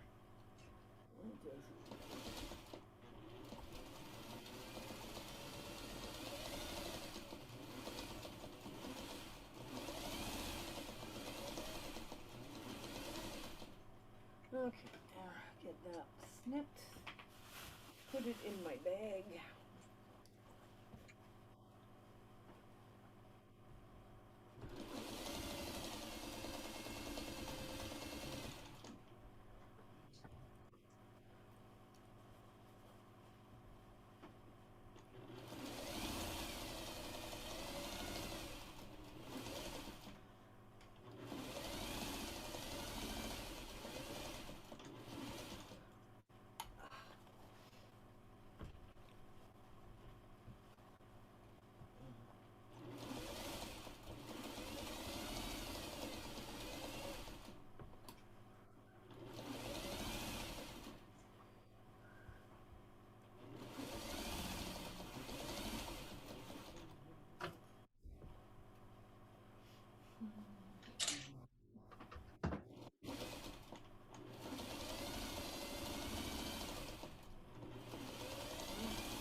Okay. All right. So, when you're putting your quilt blocks together, do you use webbing? Uh, like, like when you chain piecing and leave the strings in there. Yeah, and you web down that first row, Yeah. and then you just add the third row and the fourth I row. do You have, sometimes, but I find it just gets annoying, and I prefer to just I'll chain piece, but I'll just like cut each piece as I'm going and go back to the design wall because then I get yeah. a better idea of what's going on that way. That's, Well, the other thing that people do, or I find, especially if I've got it's something on the floor like that, because I don't have wall space for a design wall. I will do a leader ender project beside it, make sure, yes. because then especially if you have to run back and put it down again. Yep. Yeah, and that way it just keeps me on track. That's all it does. Yeah, this is why I like having my design wall right next to me here. Is like I don't have to go very fast, so I don't forget what I'm working on. Yeah, I wish I had room in here. Like I'm only in a 10 by 12 room here, and I envy people who've got a design wall. I mean, one could be set up, but Yeah, well, I mean, this is a tiny room. I don't know what the measurements are, but it's, well, you've seen me moving around it, and it's like the computer is on one wall, and here's the other wall here. So, yeah. and yeah, I just have everything. I move furniture around to get it things. So you've seen that I'm moving the ironing board out the way to get it the design wall, and then I move it back again, and that's why I built this ironing board on wheels, so that I can really easily slide things around and just work. I configure the room as to what I'm doing at any time. Yeah, the only thing we don't have on wheels in this room right now is the cutting table Yeah. and my sewing machine. But yeah, that having everything on wheels is really good to get your you can change your room, the configuration of your room easier. Okay, let's try this again. Because the last seam I just sewed didn't have any thread in the bobbin. I lost bobbin chicken. Oh no. Oh no, I lost bobbin chicken. Because I didn't check mine, but you know. Okay, we're getting close to the home stretch where we actually have a basket. Oh, okay. Let me see. All right. Well, I gotta get this off because this is the wrong foot.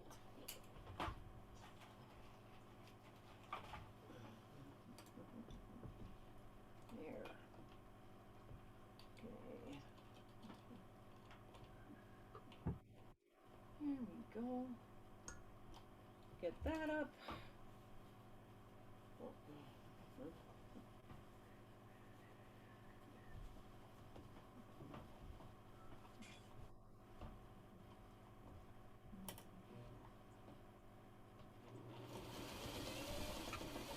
Okay. This is definitely not going to be a show quilt because some of these, the way I've trimmed these blocks, I've ended up with like chunky seams right on the edges of them. Oh. But it's going to look nice and colourful, and it's going to make some young person very happy. That's the main thing. But you know what? Even if it does have a chunky seam right on the edge, it's still beautiful.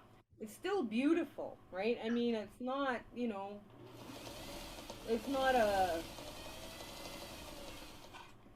I love stuff like that. That's cute, you know. Very colorful, very creative. Using your crumbs and your strings. Oh, okay. Am I up? And I'm just thinking that, you know, these quilts are going to young LGBT people who have been kicked out of their homes because their parents don't agree with it or whatever, things like that. So going to people who really want some comfort and to know someone's loving them, and that's Yeah. what we're doing making charity quilts. Yeah. Yeah, my charity quilts. We go to Luana House here in Edmonton. It's a battered women's shelter. Wow. Yeah. Because it's I don't know. I would never put up with a guy hitting me, but I guess there's women that don't feel they have a choice. You know. Yeah. You know that's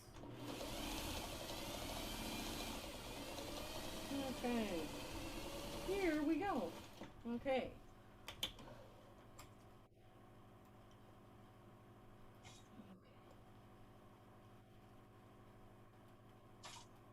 Okay, basket 1 is done. Well done. That was fast. Well, all the string piecing was done already, right? So it's Yeah. it's this crazy little basket that my daughter hopefully will love. We have no place to put it, but okay, we can do these 2 at a time. I know we can. I know we can. It'll be fine. Your bigger blocks. Okay.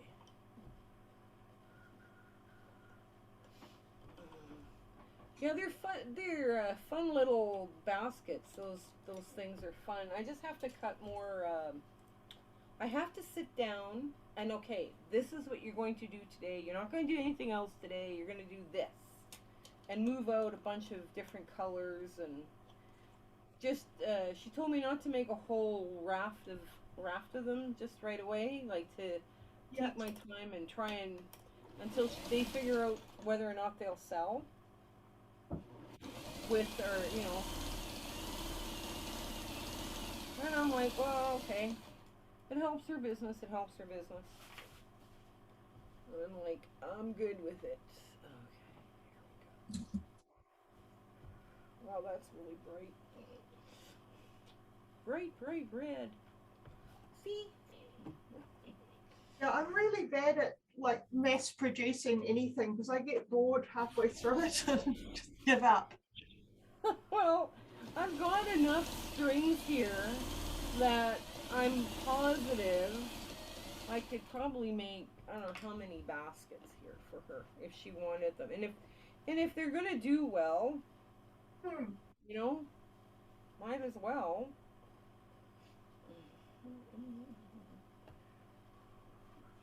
You know, if it helps her business. The things that we do as parents to help our kids with their business. Yeah. Open a sweatshop in our home. Oh well. Like I say, she's happy, and she's probably got a green thumb that goes all the way to her armpit. So there. Okay. Let's get that.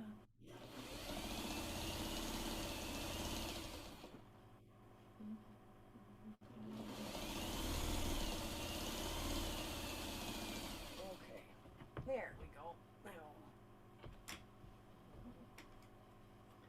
let's see. Open this. And open this. Yes, that works. What got you started with quilting? Well, whenever my mom and grandmother would get together, you know, both like both the grandmas quilted, right? Well, actually, they and I would always be in mom's fabric, right? I was always, if I wasn't going off and doing stuff on my own as a kid, I was in her way when she was trying to sew. And my mom could sew, like she could sew tailoring, like she could do tailoring, right? That's kind of level of you know, stuff that she was able to do, you know, and not think about it. You know, she didn't have to think about it to do it. And I was just like always amazed by that. But so so I loved watching people quilt, and I was at the neighbor lady's one day, and she was making those traditional bow tie blocks. Yes. You know, with all the Y seams with the little square in the middle, and then all those odd. Well, she made this block of bow tie, and I watched her quietly, just intently, watching her piece that block together, which was probably. And and then when she got finished, she was like, it's probably bedtime for you. And I said, okay, are we going to do more of this tomorrow? I was just so impressed that, she let me watch her. And she said, okay. Kind of like, you're an odd little child, aren't you now? But yeah, I very much enjoyed that. Watching her. Well, the following Sunday, after she'd put her quilt together, she had a block left over. So she gave it to me to make a dolly blanket, right? Yeah. And I was, of course, now I learned how to hand quilt then before I actually learned how to hand piece. But I was little, and mom kind of figured, oh well, she'll stab herself a couple times with the needle and be done, and we'll Yeah. never see her again, right? It'll be fine. Well, that didn't happen. Well, they were like, oh god, now what do we do? Oh well. Yeah, it was a interesting way of learning how to do something. Yeah. But I would sit quietly and do it. I wasn't one of these ones that was, I liked sewing, and I got a Barbie doll, and I sewed Barbie doll clothes, and it was just one of those things. And I had little fingers, so I could keep myself occupied for hours Yeah. just sewing little Barbie doll clothes. So,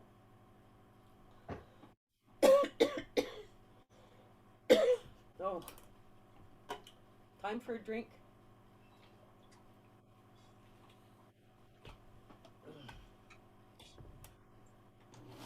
Oh, there we go.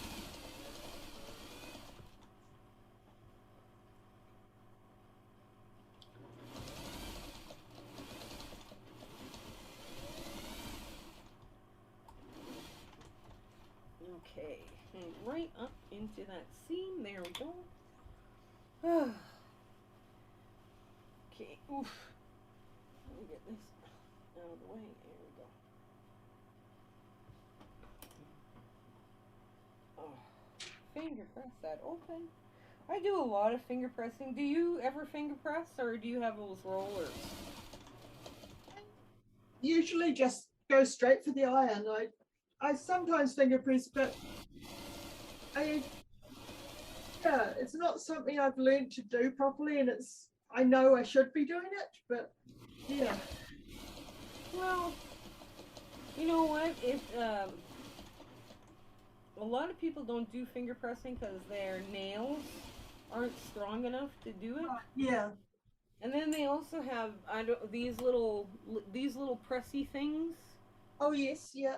And I mean it's okay, but I forget that I have it.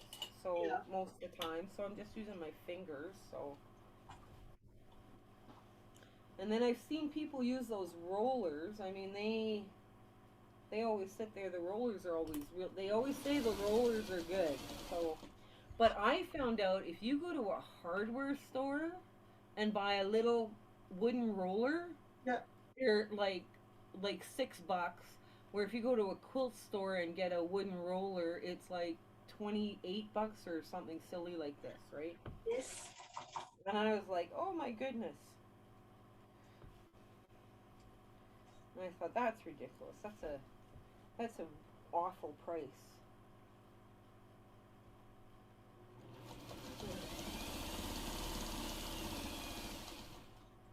Okay, now that's Yeah, Karen from Just Get It Done Quilt, she did a great video on like all the things that you can buy from the hardware store that work perfectly well for quilting. yeah. Yeah, I can't remember. She had all sorts of bits and pieces she'd bought that, yeah, were like things you wouldn't think of for quilting, but they're really handy, like clamps and all sorts of things like that. You know what I use instead of those wonder clips that are an arm and a leg? Yeah. I use binder clips. Yes. Yeah. Those wonder clips. Right now I think they're like a buck, buck and a half, sometimes $2, and Yeah. I'm just like binder clips. You can get a bag of 100 for like $3. Yeah. The little minis, and I'm just like, yeah, why would I buy wonder clips? I do have like one jar of Wonder Clips, the little ones, but they are enough to get round one quilt to bind the binding on, and Yeah. that's all I need. And other than that, I don't use them that much. I'll sometimes use one if there's like pieces I need to hold together for something, but most Yeah. binding. Well, I guess it's what you're used to, and what's handy. I try not to. I don't got a lot of space here, right beside my sewing machine. It looks like your room's probably a little bit better organized than mine. So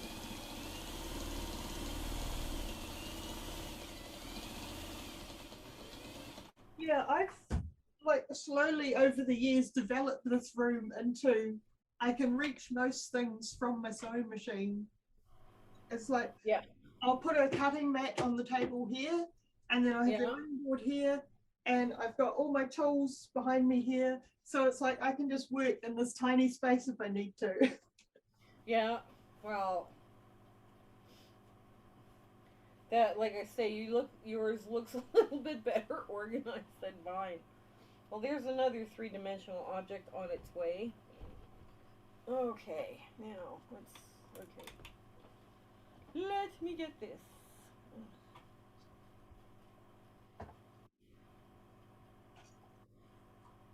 I love working through scraps and strings and stuff like that. It's like the archaeology of all the quilts I've made in the last, several years. And every once in a while I come across a piece that, where did I get this? Yeah. What happened? Whose quilt did that belong to? But I decided I'm not wondering about that anymore. Whose quilt it went into, because I also buy scrap bags and I get donations.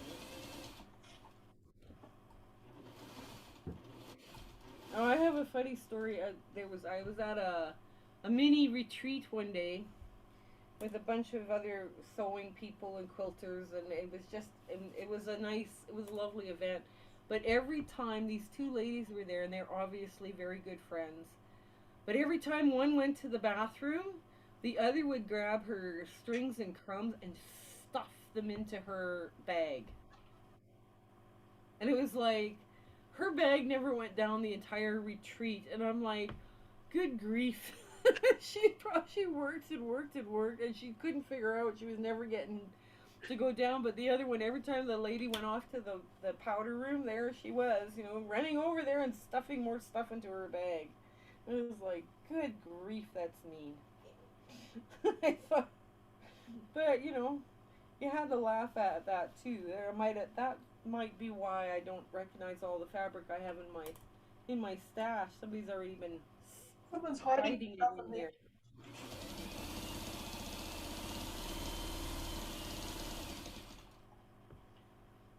Oh. So what kind of machine do you sew on? It is a Banana record electronic 830 from 1980 something. It was actually my grandmother's machine, and I remember her buying it, and it was like top of the range, really the best machine you could get at the time. Yeah. And Berninas are well known to be very high-end machines. Yeah. yeah, and it's like it still runs fantastically well. It doesn't have a lot of fancy stitches. It's got supposedly 20 stitches according to this. Is sort of a manual lever that you move to get the different stitches, but I like use zigzag and straight stitch, and that's pretty much it anyway. So Yeah. yeah, it's great. It can drop the pressure feet, so you can do the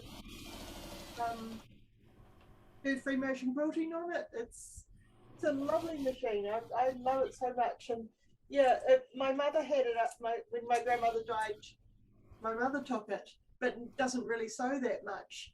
And so when we started quilting, she said, "You want your granny's machine?" And it's like, yes, so much. So yeah. Yeah. I asked Mom if I could have her sewing machine. I already had her black one, her first one, but I asked her if she could, if I could have her sewing machine when she passed, because she had gotten a really nice one. And then I don't know. Well, I had it here and everything, and I gave it to my niece Holly, because I just thought, that was where it needed to go. Because I've already bought the sewing machines for both of my kids, both my girls. They know how to do basic stuff, not not high end stuff, but they know how to do basic stuff. And it was like, well, yes, you probably need to have one of these. You probably need to have this, and you would appreciate it, and you would love it. And she's got it now in her sewing room, and boy, I'm telling you, you better not touch it. Because she'll have something to say about it. What are you doing? Get away from my machine. But yeah. I have the old machine. It was actually the machine my mother got as a wedding present, and it was a little Singer Cub, little tiny machine, and she gave that to me when I left home, went off to university, in case I needed a sewing machine. And that sits in my cupboard, and that's one, if anyone else is here and wants to do some sewing, I can let them use that machine. They're not allowed to touch my Singer, my Bonita rather.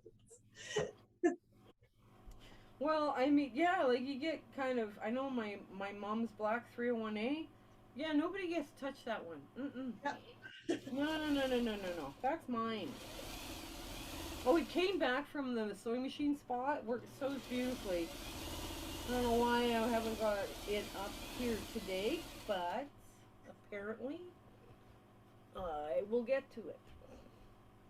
There. Yeah, this one's due for its spa visit, and I've got too many things I want to get sewn before I give it away. Well, yeah, and you kind of get you hate to change. I hate to change sewing machines in mid project. Yes, yeah, right.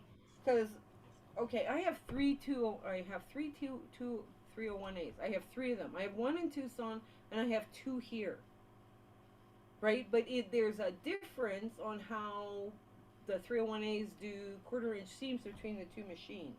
Yeah. right? So yeah, there's a lot of piecing projects. It's like I had to put on stall until they came back.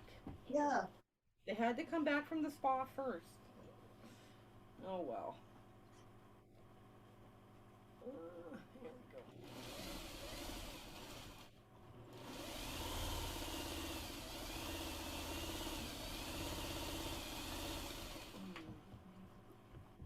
Okay.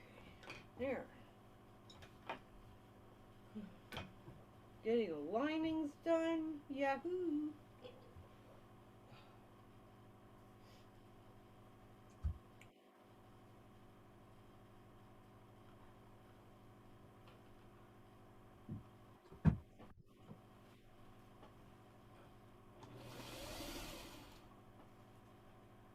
Now that's coming together. I might even have a quilt top done by the end of this. What's this? I might even have a quilt top done by the end of today. This is great.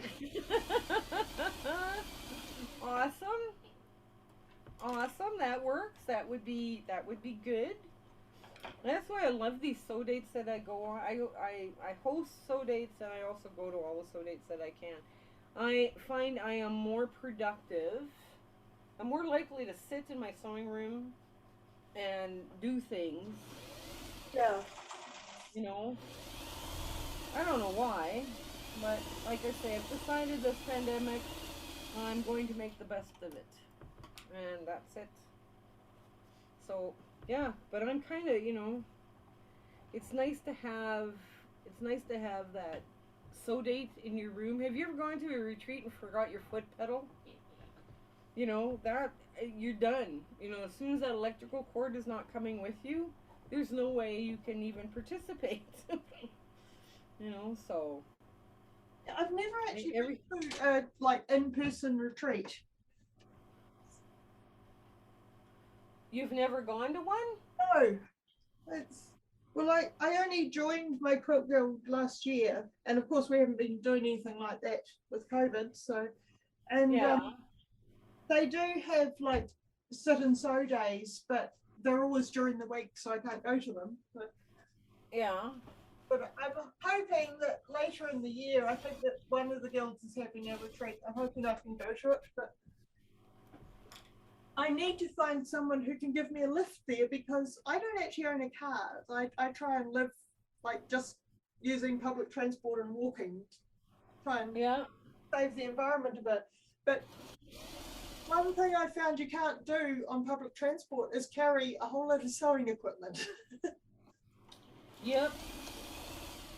Yeah. Either that or you're doing a like I have a sewing go bag, Yeah, that I care, but I do hand piecing. So you can put a lot of hand piecing stuff into a yeah, go bag, right?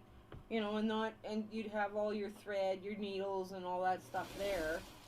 But that's not everybody's jam, right? yeah. No, that's a lot of people at my guild during the meetings will sit and hand sew, and it's like, I keep thinking I should start a hand sewing project, but I really don't like hand sewing, so I wouldn't be enjoying myself. I'd just be torturing myself.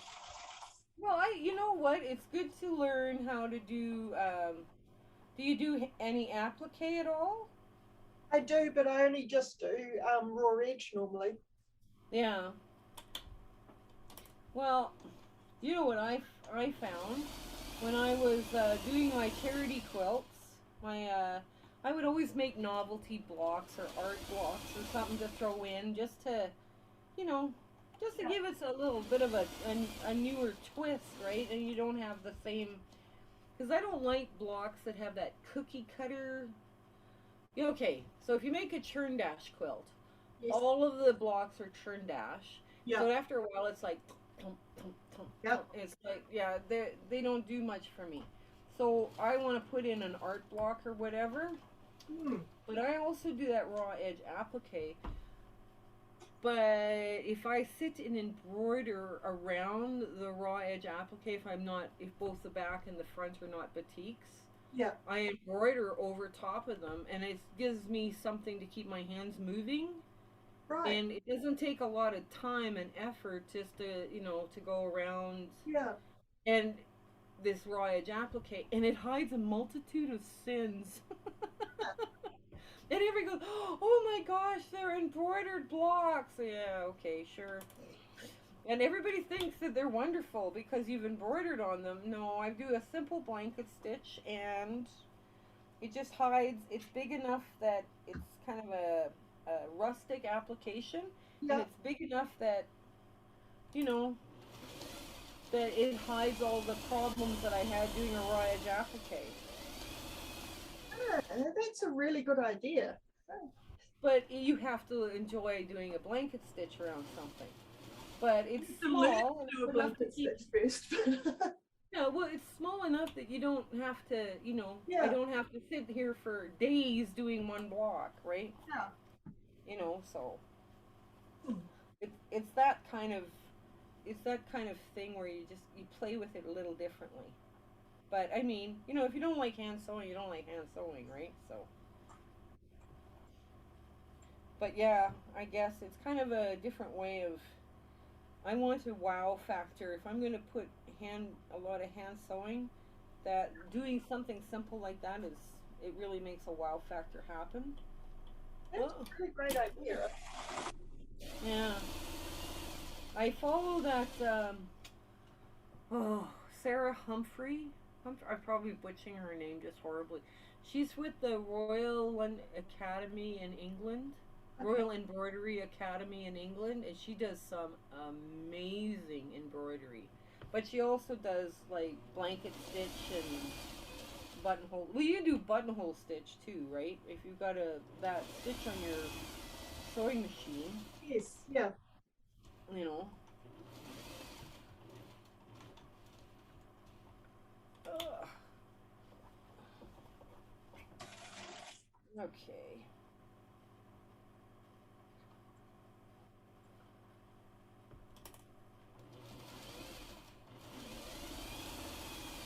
Maybe. Oh my lord! Guess what I've done?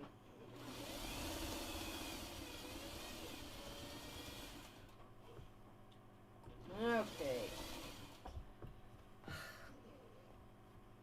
I forgot to make a hole. Oh, no. Grr. I forgot to make a hole in the lining, so I have to get my stitch ripper out. Oh well. Somebody had to be first to get their stitch ripper out, right? Yeah. That's okay. That's okay. It's allowed. I always laugh when people say, people that have done this for decades never make mistakes. Little do they know. Little do they know. We're just better at using our stitch ripper.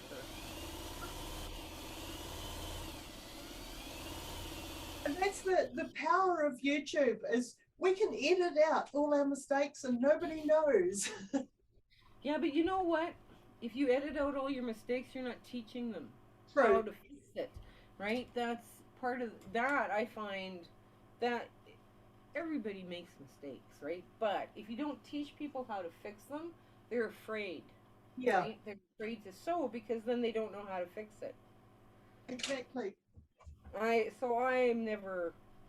I don't worry about, you know, I don't worry about putting mistakes in. I leave them in, and then I explain to them how to fix it. I don't go out of my way to Yeah. make mistakes, mind you, but Well, like we said earlier, you don't need to. They happen naturally. they will happen naturally. If they're on film, oh well, you know. Yeah, I with my YouTube, I don't do a lot of like introductory level tutorial stuff because I think there's a lot of people out there who've already done really good introductions to how to do a lot of techniques. So I tend to concentrate more on the design process and what my thought Yep. process is and how I design things. And certainly in that, I'll quite often like put something up on the wall and then go, oh no, that's not what I want, and rearrange it. And I'll talk about why I'm doing that. So yeah. Yeah. Did if you enjoy that kind of a video, because that's when you're putting out, you should check out the Twisted Spinster. Oh, She's okay. a modern quilter, Yeah. and the stuff she does, and she talks about the thought process too. Like she Yeah. goes through that whole decision making, you know, like it's just it's her videos are wonderful, right? But Oh, you know, you have to like that kind of decision making. And each block she makes is like a little work of art. It's gorgeous. Like this stuff is beautiful. But you can tell she's really put a lot of thought in how yeah. she's gonna. And you know, sometimes too, she says that I'm going to forget to make another hole, so I'm going to do it now. Sometimes she talks about, well, this one's going to be a rather lengthy one because I don't know where I'm going with this block yet, and you know, and she just explains. But by the time she gets to the end, it's like wow, like serious wow factor. She was doing a Queen of Hearts, right? Yeah. Block, and just out of bits and bobs, and it was like improv piecing, and it really did look like the Queen of Hearts when she was done. I was like, okay, that was confusing. There, okay, there. I made the hole, so I don't have to do that again with a stitch ripper.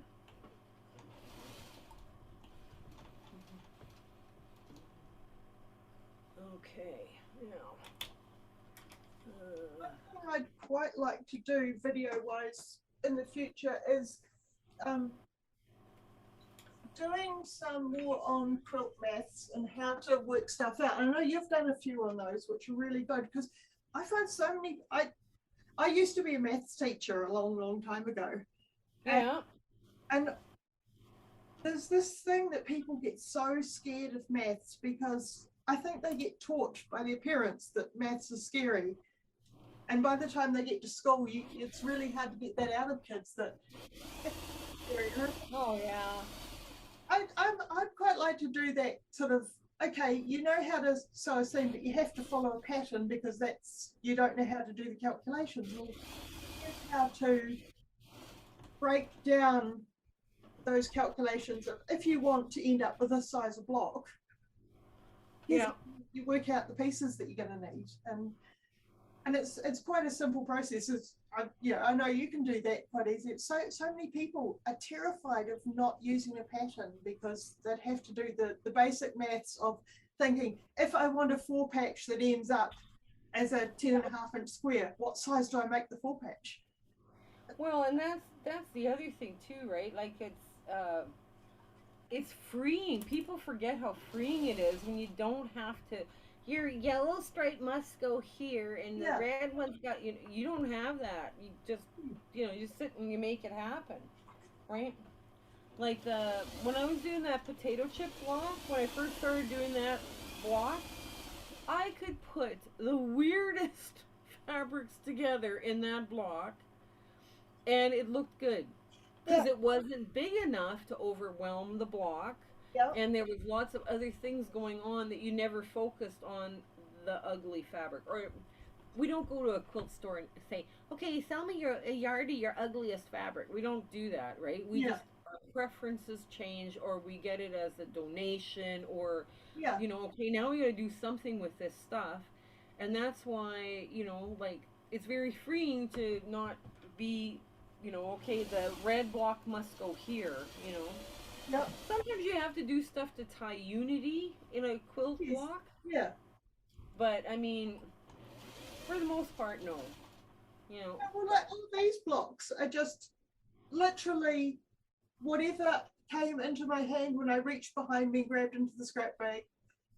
That's what I sewed together. So some of them there is like the same fabric next to each other because that's just what happened. Sometimes they're completely mismatching, but it doesn't matter because Yep. I've given it the unity of those big solid blocks next to it, which Yep.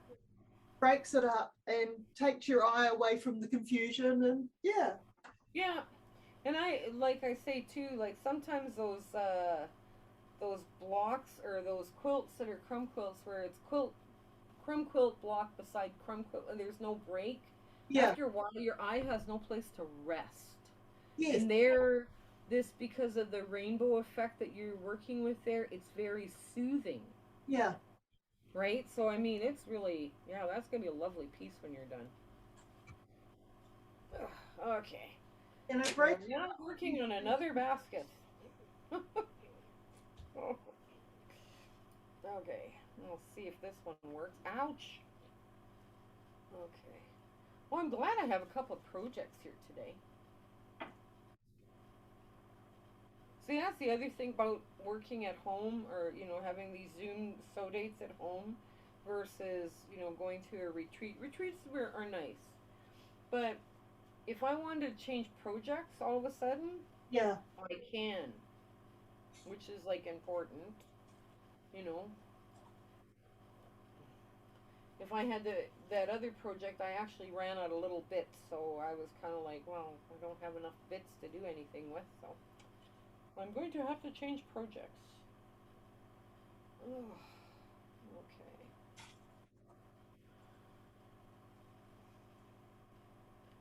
So my when we're filming this, or when we're recording this, my grandkids are coming on Sunday, and we're having the rest of the family over for supper, a big supper. Nice. So my younger daughter is coming for baskets, so I have to get a few more done. It's like, oh no, I have more baskets to make, and I haven't done any. Oh well. Oh well. It is what it is, what it is. Okay, let's get this. This is why it's good to have multiple projects on the go at once. Is Yeah. yeah. Well, one thing too, it's like, yeah, after a while, if you're not happy with the way a project is going, it's better to put it aside and give it a timeout. Yes.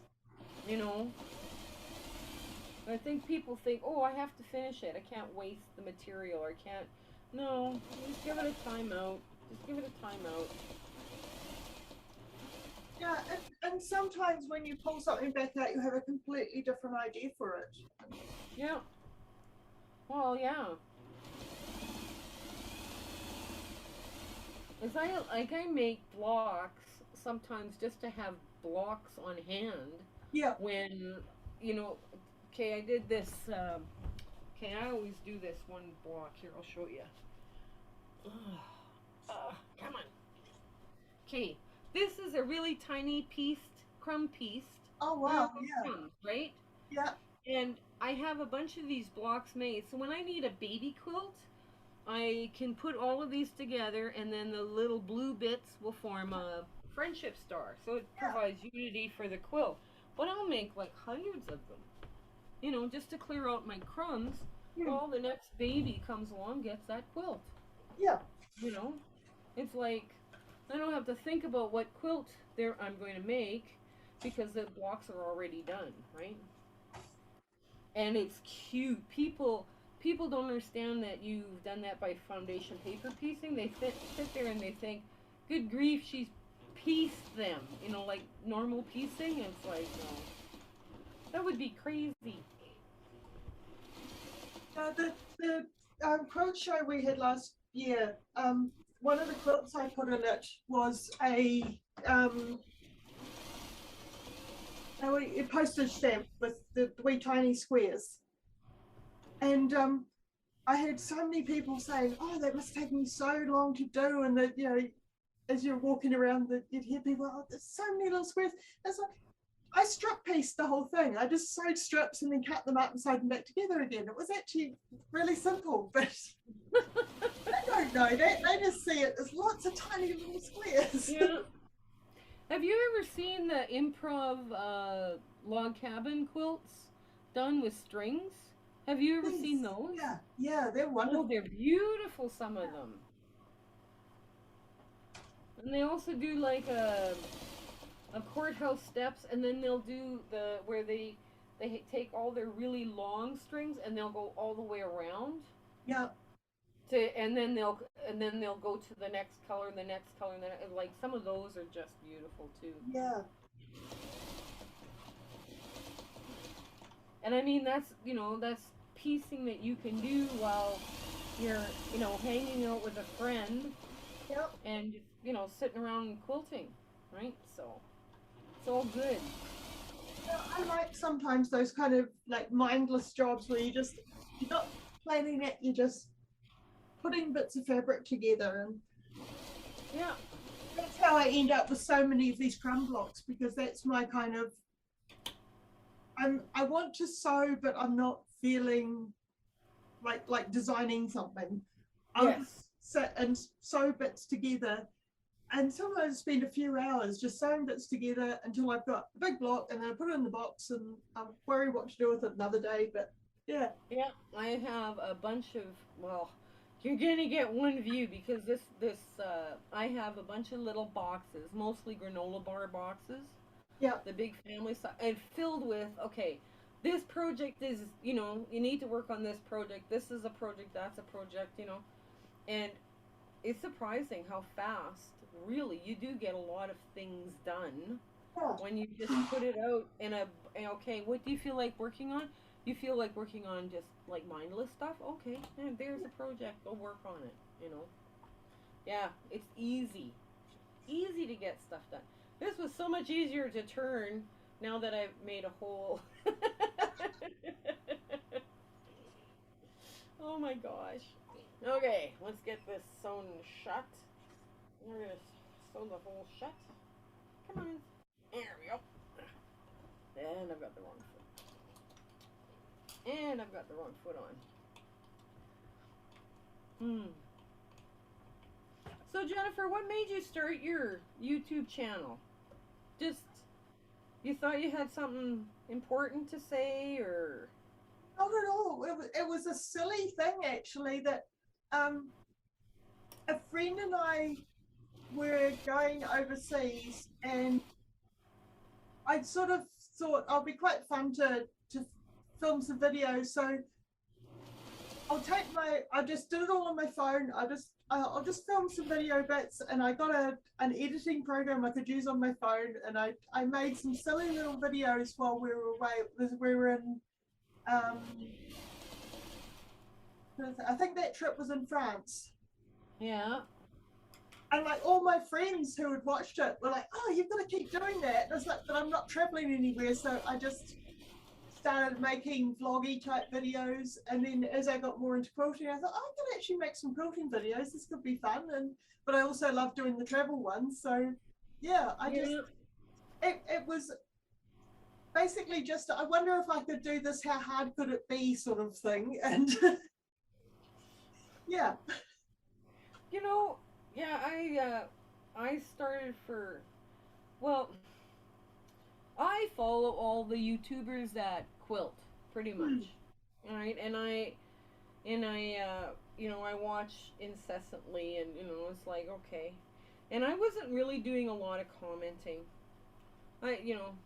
Just because I thought, well, you know, what if my comment comes across, like, how sometimes your message can have tone? Yes. And the tone is dependent on the reader, not the writer.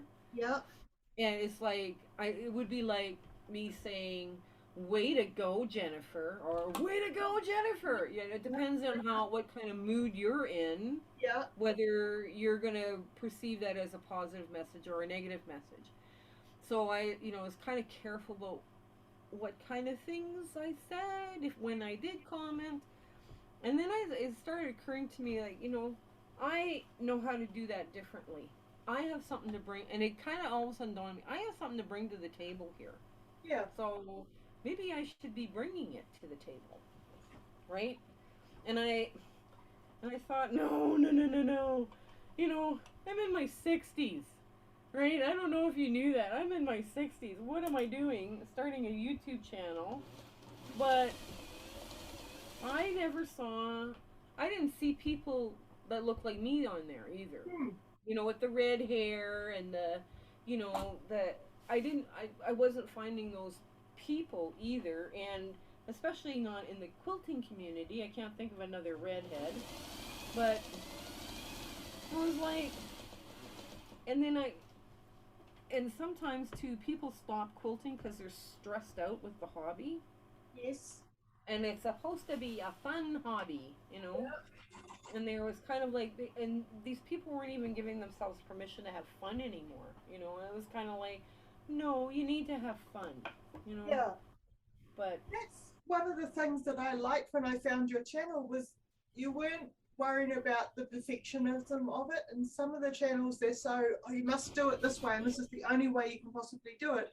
And you're just like, hey, here's an idea. Let's explore all the things you can do with that and just have fun with it and oh yeah, enjoy the process, which is what we should be doing.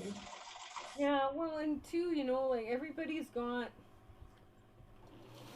for instance, culturally, color palettes are already predetermined, Hmm. right? What we think in North America looks good is not necessarily true what somebody in the Sudan thinks looks Yes. good, Yeah. right? I mean, it's not, and it's a cultural preference, right? Like, for instance, everybody in North America here, because some influencer designer said, "Oh, you should be painting your walls of your condo gray Hmm. because it gives it a sleek, modern look." I can tell you right now, when my mother passed, we had to, you know, put her condo on the market and sell it, and we had to paint it gray to sell it, and it was like my mother was rolling in her grave, going, "Oh my God, they're saying welcome to my cave," Yeah. you know, because it was that it's and it's that's not the color my mom would have wanted ever on her walls, Yeah. but you know, it's you know what I'm saying? It's like no, color is just it's all about what other people are. It's a cult. There's cultural attachments to color, and you know, but I don't know. Yeah. So and people get too hung up on. Well, that's not what the designers put out. Yeah. And it's like, You're your own designer when you're quilting, yeah. and people aren't like when you say that to them, they look at you like you're nuts. It's like okay, That's the fun of it. And like, I have a few like, fat quarter bundles and things here, but I don't very often sew from a single designer because it's boring that you make the same quilt that everyone else makes if you do that. yeah, So much better if you just pull bits and pieces together and make the quilt that talks to you. And that's right. yeah, I definitely agree with you on the cultural thing. I've done a lot of traveling. It always sounds like bragging when I start talking about my traveling because I've been to so many places. But I've traveled in India, and the colors there are so vibrant and exciting. And I think that's a lot of the colors that I like to use because when I use those really intense colors, it reminds me of that trip. So it's like, yeah, they might not be Jennifer, what the taste. you're going to absolutely adore the next visitor I have on my channel. Yeah. You're just going to be, oh, yes, yes. She's bringing her A game, and I'm going to have to bring my A game. And yeah, I was just when she did her first presentation, I was just like, and I started seeing some of the things that she created and what other people created. I was just I was just like I didn't even know where to start talking. I was just like, wow. Yeah, you're gonna be so impressed. You're gonna be so impressed. It's gonna be so cool. Excellent. But anyways, so there. But yeah, so she has just done some. Yeah, her stuff is just some of her stuff too is just beautiful. It's just beautiful. Just oh wow, just great. But Oh, now I need to use your trick with popping the seams and doing the spinny thing, don't I? This is well, you can. yes, because I was just thinking this is going to be really hard because I've got these really bulky seams, but if I spin them, Yeah. I can keep pressing towards the solids, well not solids, but Yeah. the single piece, and yeah. The trick on spinning keeps that joint, the when you're joining up four pieces or whatever, keeps it nice and flat instead of making it hard and bubbly. Yeah. This is gonna... And I've got the wrong foot on again. Why have I got the wrong foot on? Okay. But yeah, so I've got a next collaboration there that I just, like I say, I just thought she did an amazing job. And I told her, and I hope she appreciates that I'm going to tell others she's doing an amazing job too. But yeah, it's really cool. But yeah, like bright colors and just all sorts of, like, I love color. I love all of the colors.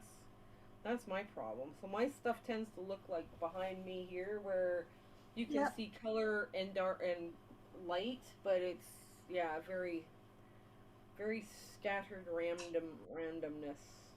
Ugh. Oops. Let's go here. Let's make sure. Okay. There we go. Okay.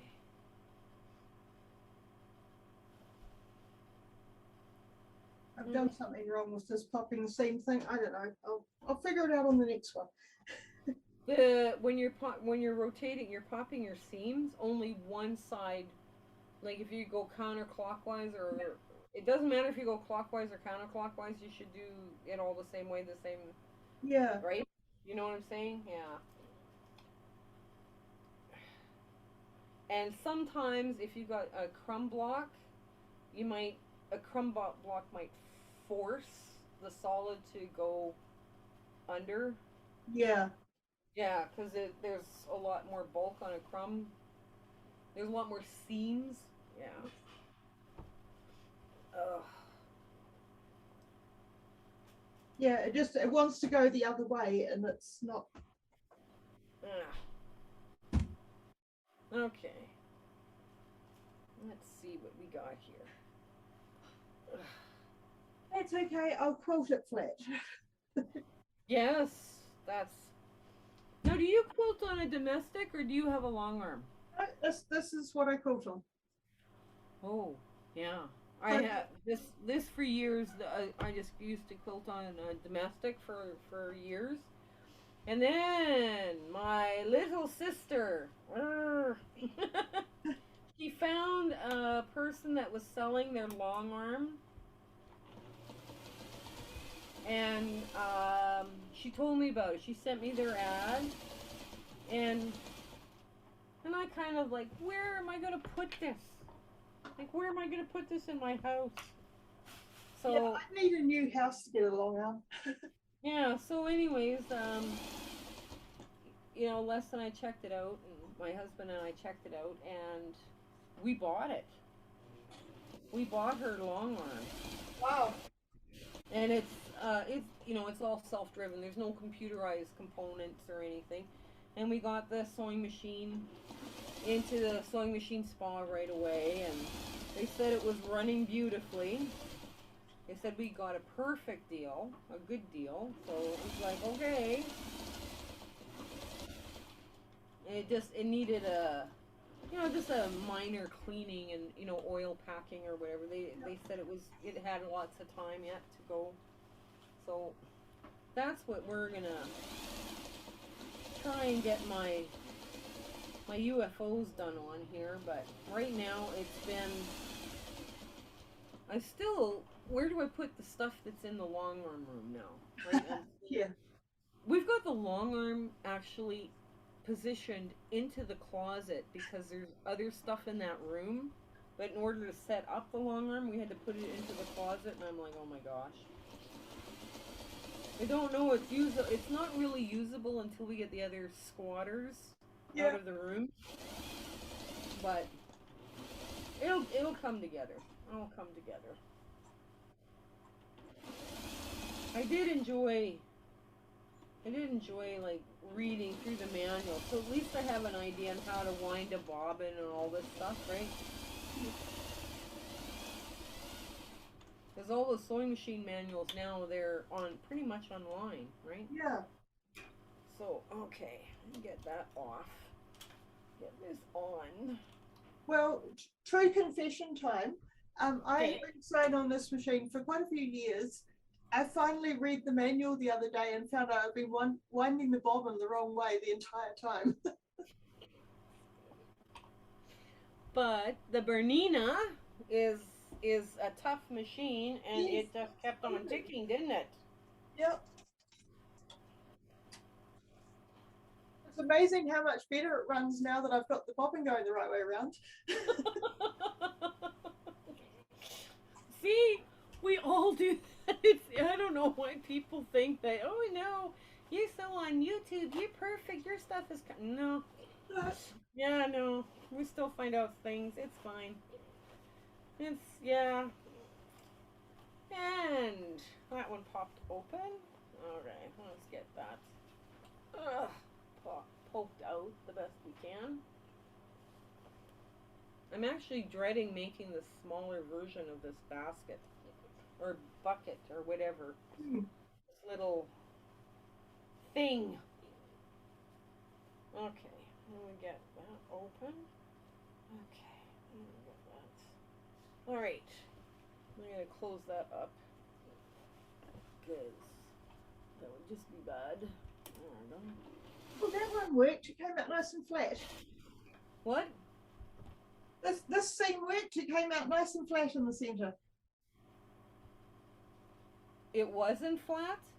No, the other one is a bit bumpy in the centre, but this one actually came out flat, so perfect. Right?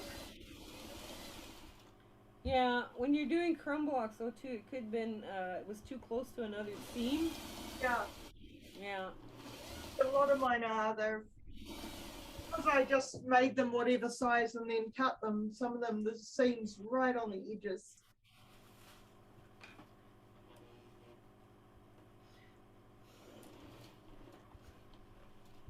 Okay. Ah, now. Alright, let me just get around.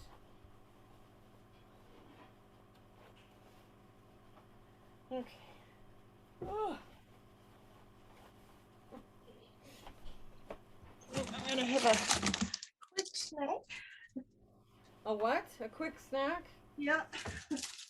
Oh, okay. I'm just gonna run the last. What I did was the interfacing on these. I cut a ½ inch taller because I figured I wanted a nice. It looks then it kind of looks like it's been bound, but it's not. It's just the interfacing. Oh right.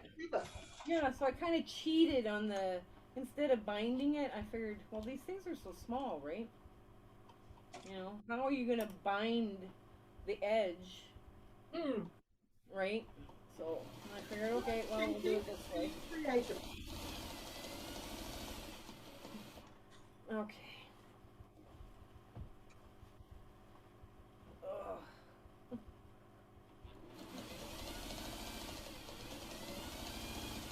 There we go. It's coming together. Ooh, that's pretty. That's pretty fabric. I just noticed one of the gold fabrics in here has a little splash of pink and purple in there. It looks really neat.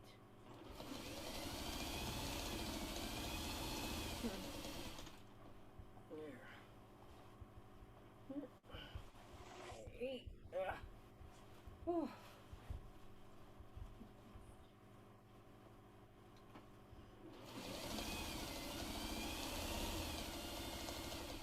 Oh, wow. Okay.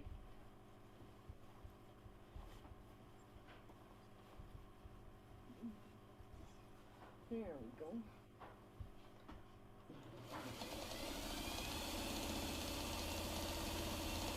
Just about there. Oh, okay. Okay. Last little bit.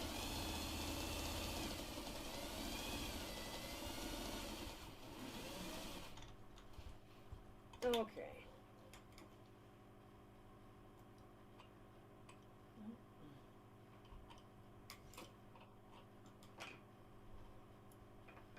And here we go. Now, okay, so I've made 3 baskets.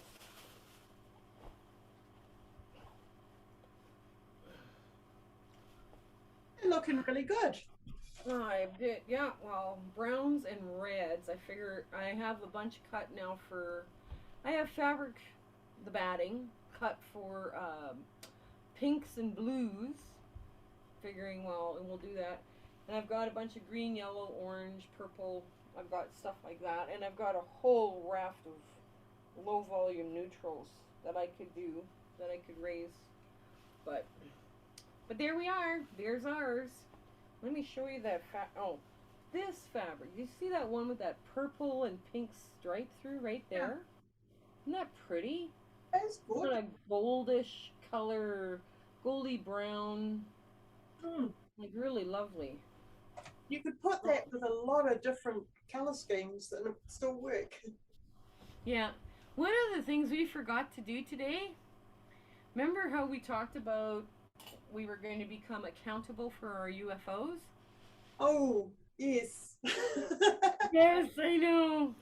The dreaded UFO count.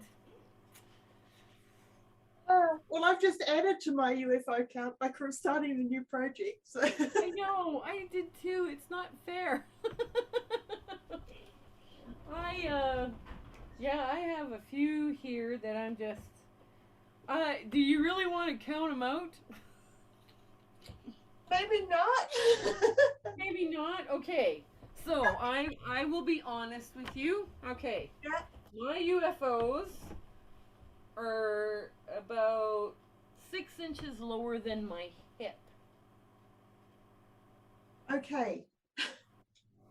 That's not great. Oh, here, I'll take a yardstick and measure it for sure. Hang on.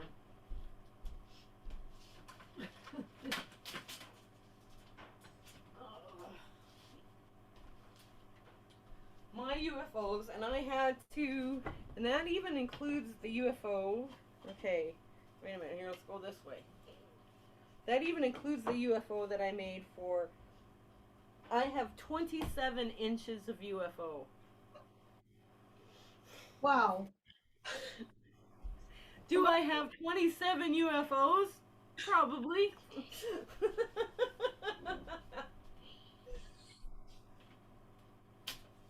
Mine are all in nice boxes mostly, so they're not measurable in that way. Hey, I have 1, 2, 3, 4, 5 that are in boxes. This one is now 6. I've got another one that's not in a box. It's just sitting on top of the pile of boxes waiting to be sewn together. So there'll be 7. And I've got some through that I'm doing the binding on at the moment. So there's probably another 3 in there that are sitting waiting to put binding on. So 10. That will be 10. Okay. I'm going to say probably 30. But you know what? If they're still in blocks and not, you know how, like when I did that potato chip block, I have a bag, like one of those bags that you put quilts in, those big plastic bags with the zippers. Yeah. Or you buy bedding in them at the, you know, the fancy stores or whatever. I have bags full of blocks that haven't been put together. Right? So I don't count those as UFOs. Right. They're quilts in project. Counting that. Yeah, like I have like another great big bag of mini log cabin blocks.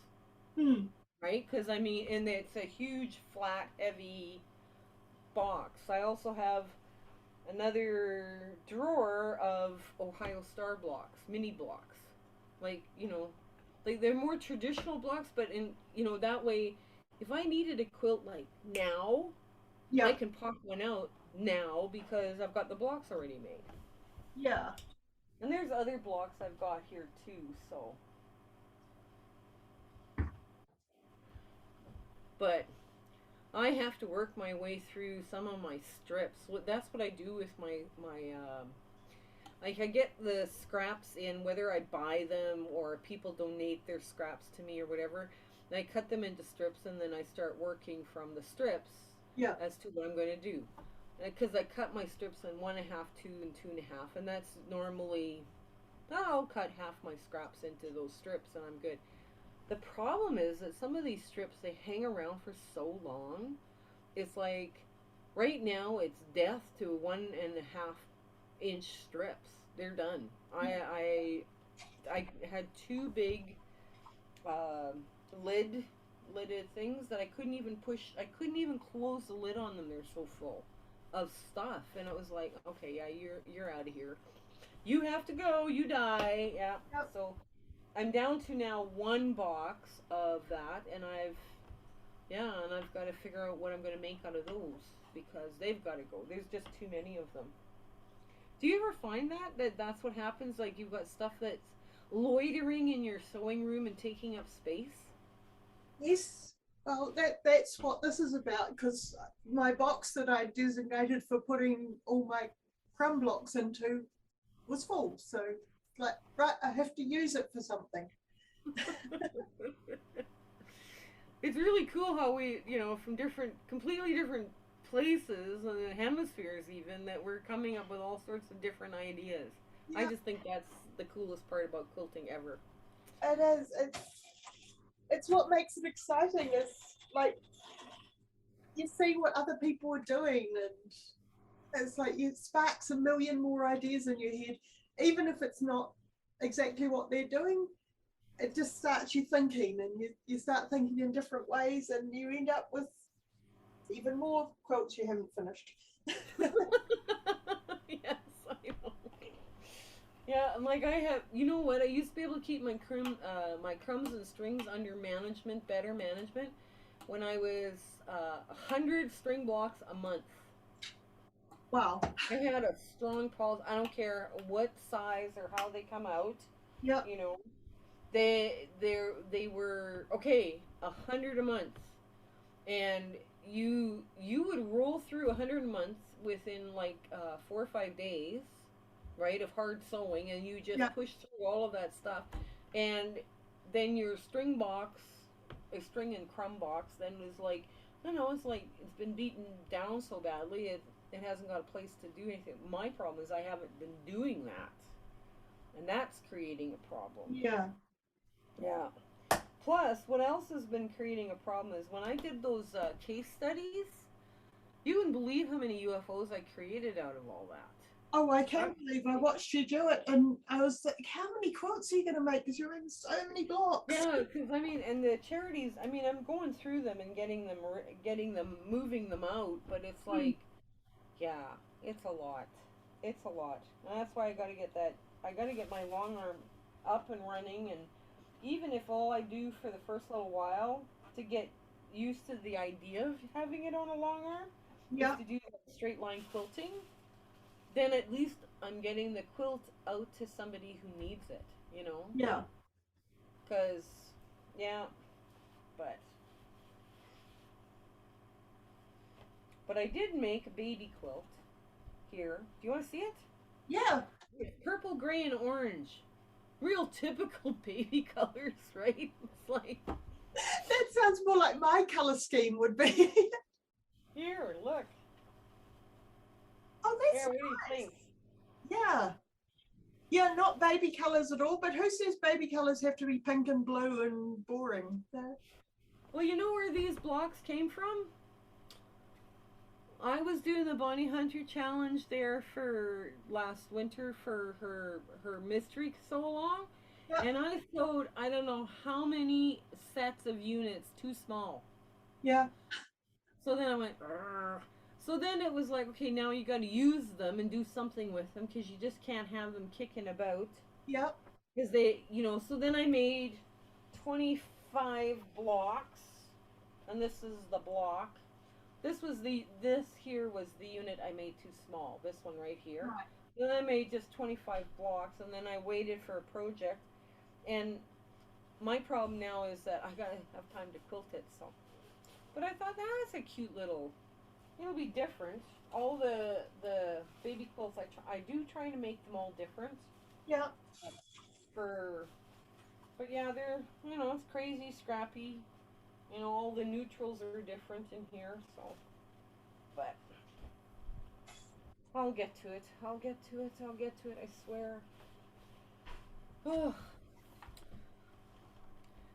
So you have, okay, you have 10 UFOs. I probably have 30. Okay. So are we going to make a challenge of who gets through them first or no? Yeah, so I think you'll win because realistically, I always have these great plans, and then I realize that I'd probably make two decent sized quilts in a year. That's all I can manage. I Yeah, well, and exactly, yeah. And I now have a long arm that I haven't operated. I hmm, mean, just because you read the manual doesn't mean it's just because you know how to, read the big, heavy duty equipment doesn't mean that you know how to run a heavy duty whatever. exactly. It's kind of like, okay, you read the manual. Do you remember what it says? No. So it's going to be in that part of it's going to be interesting. So, but yeah, well, I was thinking you might get ahead of me quite quickly here if all of you do. Right. Well, shall we meet again at the end of the year and see how many quilts we've actually made? Yeah.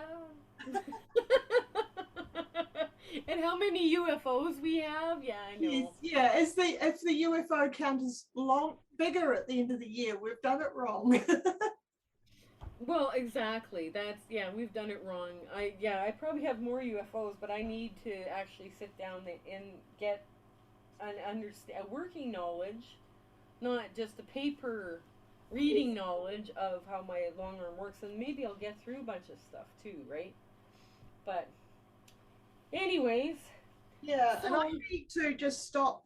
I have part of the reason I have so many quilt tops unquilted is because I have these really elaborate ideas for how I want to quilt them, and I know it's going to be it will sit on my sewing machine for like a month, and I won't be able to start any new things while I'm doing that. So I always want to start the new things first. I know, and that's where I end up. I like piecing far more than I like quilting. I'm pretty decent at free motion quilting on a domestic, but yeah, we'll see. We'll get around to it. Anyways, do you realize what time it is? Oh yes, it is time to stop, isn't it? Okay, you know what? We thought what we 2 hours. 2 hours. Are we gonna be able to talk for 2 hours? Yeah, no. No, we managed it. I'm going to have to edit this down so much to make it a usable length on my YouTube. I had a blast today. I thought this was such a fun day, and I actually got something done. Yeah, I've got a long way towards being a finished quilt top. It's like another hour and I'd have this done. This is great. Three UFOs off of my plate, and they're leaving the house on Sunday. Yay!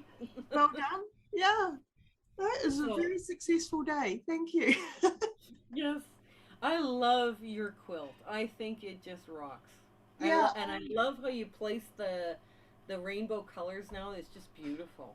yeah, I'm really excited by it. I'm looking at it in the monitor here now, and it's like, wow, that looks really good. Yeah, Yeah, I mean, and some of the blocks aren't even up there anymore, but it yeah. still has that striking. Oh, Yeah, it's interesting. It's an interesting piece. yeah. Yeah, it's funny how we all think about things differently. It really is. I've enjoyed this time very much with you, Yeah. and yeah, the end of the year. Yes. The end of the year, I might have finished this one, maybe. Well, and that's it too. It's hard to, I try and for instance, I've got a bunch made. So I was talking to the lady at our guild about, well, you have to be washed and all this stuff with vinegar and and clean. So you give a child a clean quilt, Yeah. right?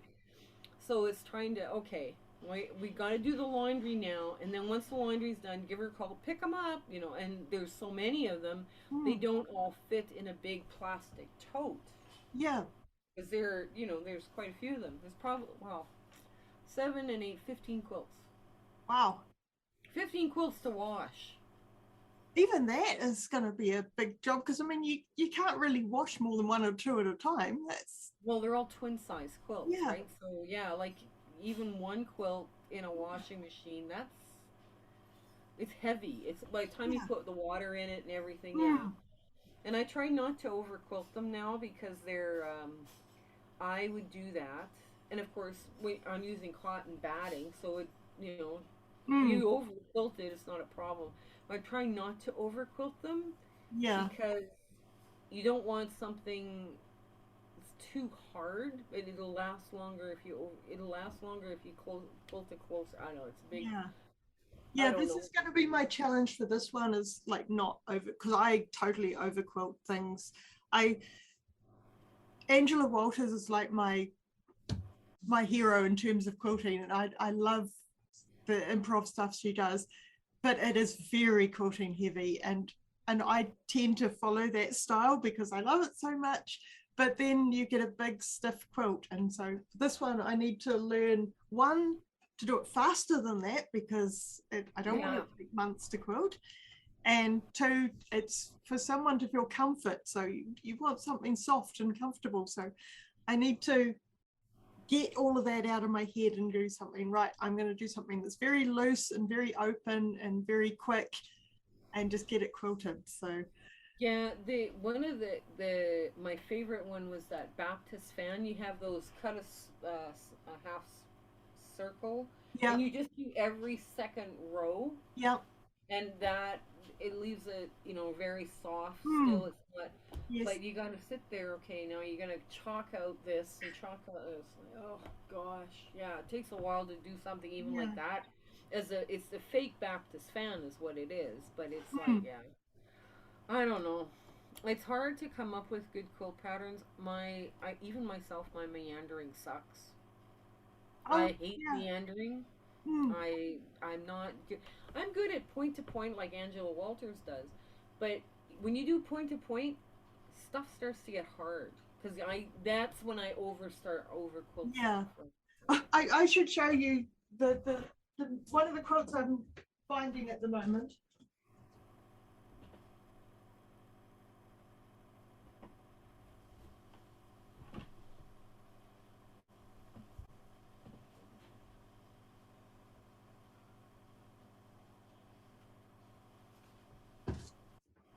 This is over quilting.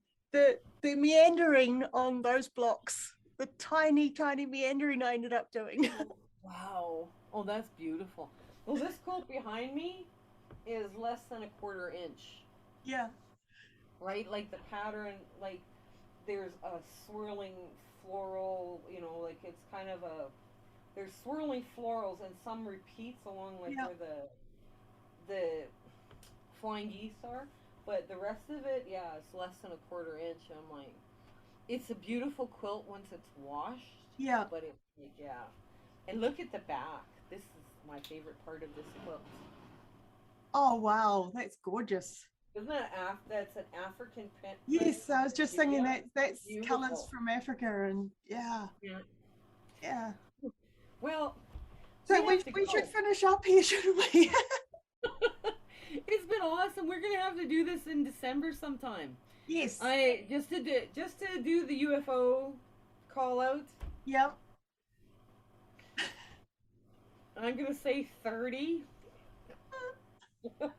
I know. I thought But it was yeah. great with 10, but then you're quilting a lot more days of the week than I am. So Well, I'm retired. What else am I yeah. gonna do with my time, right? So And I've done it's a this good stupid fun. thing where now that I'm doing YouTube, it's like it limits the amount of quilting I can do because I have to like actually edit the videos I make. That's You know what? I found out you don't have to edit the videos as much as you think you do. oh I do. I I know. yeah. I know.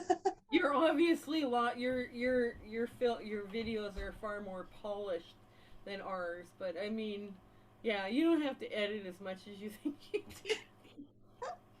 It's a bit like the quilting. It's like it's half the fun is doing the really elaborate editing, but then it also takes twice as long to do the really elaborate editing. So yeah, it's Yeah, hmm. it's a lot of fun. Anyways, we should Yes. say goodbye, my dear. Yeah. It's been so much fun. I've had just a blast today. I really have. And I thought, what a good. I'm so glad that we kind of reached. Did we kind of reached out to each other or not? I'm not sure Yeah. how. I, Who came up with the idea first now anymore? Because I think it was when um you contacted me about the sewing marathon that you did, and I thought, hey, we should do some more stuff together. This could be fun. Yeah. yes, yes, it was. It was awesome, and we should probably we should probably do some more stuff. I don't. Yeah, it's just that you get one view in this room. That's it. This is the view. Well, for all my setting up the cameras, it's like I think I filmed some of the down shot on the trimming, and then I forgot to put the other camera on for my sewing machine. So you're going to get 1.5 views on my one. Okay, I have a horrible sin to confess to you. You know why I do so much finger pressing? I can't find my ironing board. Piled high. I mean, yeah. You get one view of the room. Yes, well, like I said to you in my email, the messy stuff is over here, where the camera reaches out to here. Everything Yeah. messy is behind that view. Yep. I think all sewers and quilters have the same the problem. Okay, you got one view. This doesn't look. Yeah, this doesn't look as bad as the rest of the room. Yeah, I know. I know. It's okay. But anyways, we should say goodbye. Yes. Hey, you take care. All right, So bye. normally I say ka kite anō, but for this one I'll say mate wa, which means I'll see you soon. Okay, bye. Ka kite. Thank you for watching our video today. We are just overjoyed with how our channel has grown.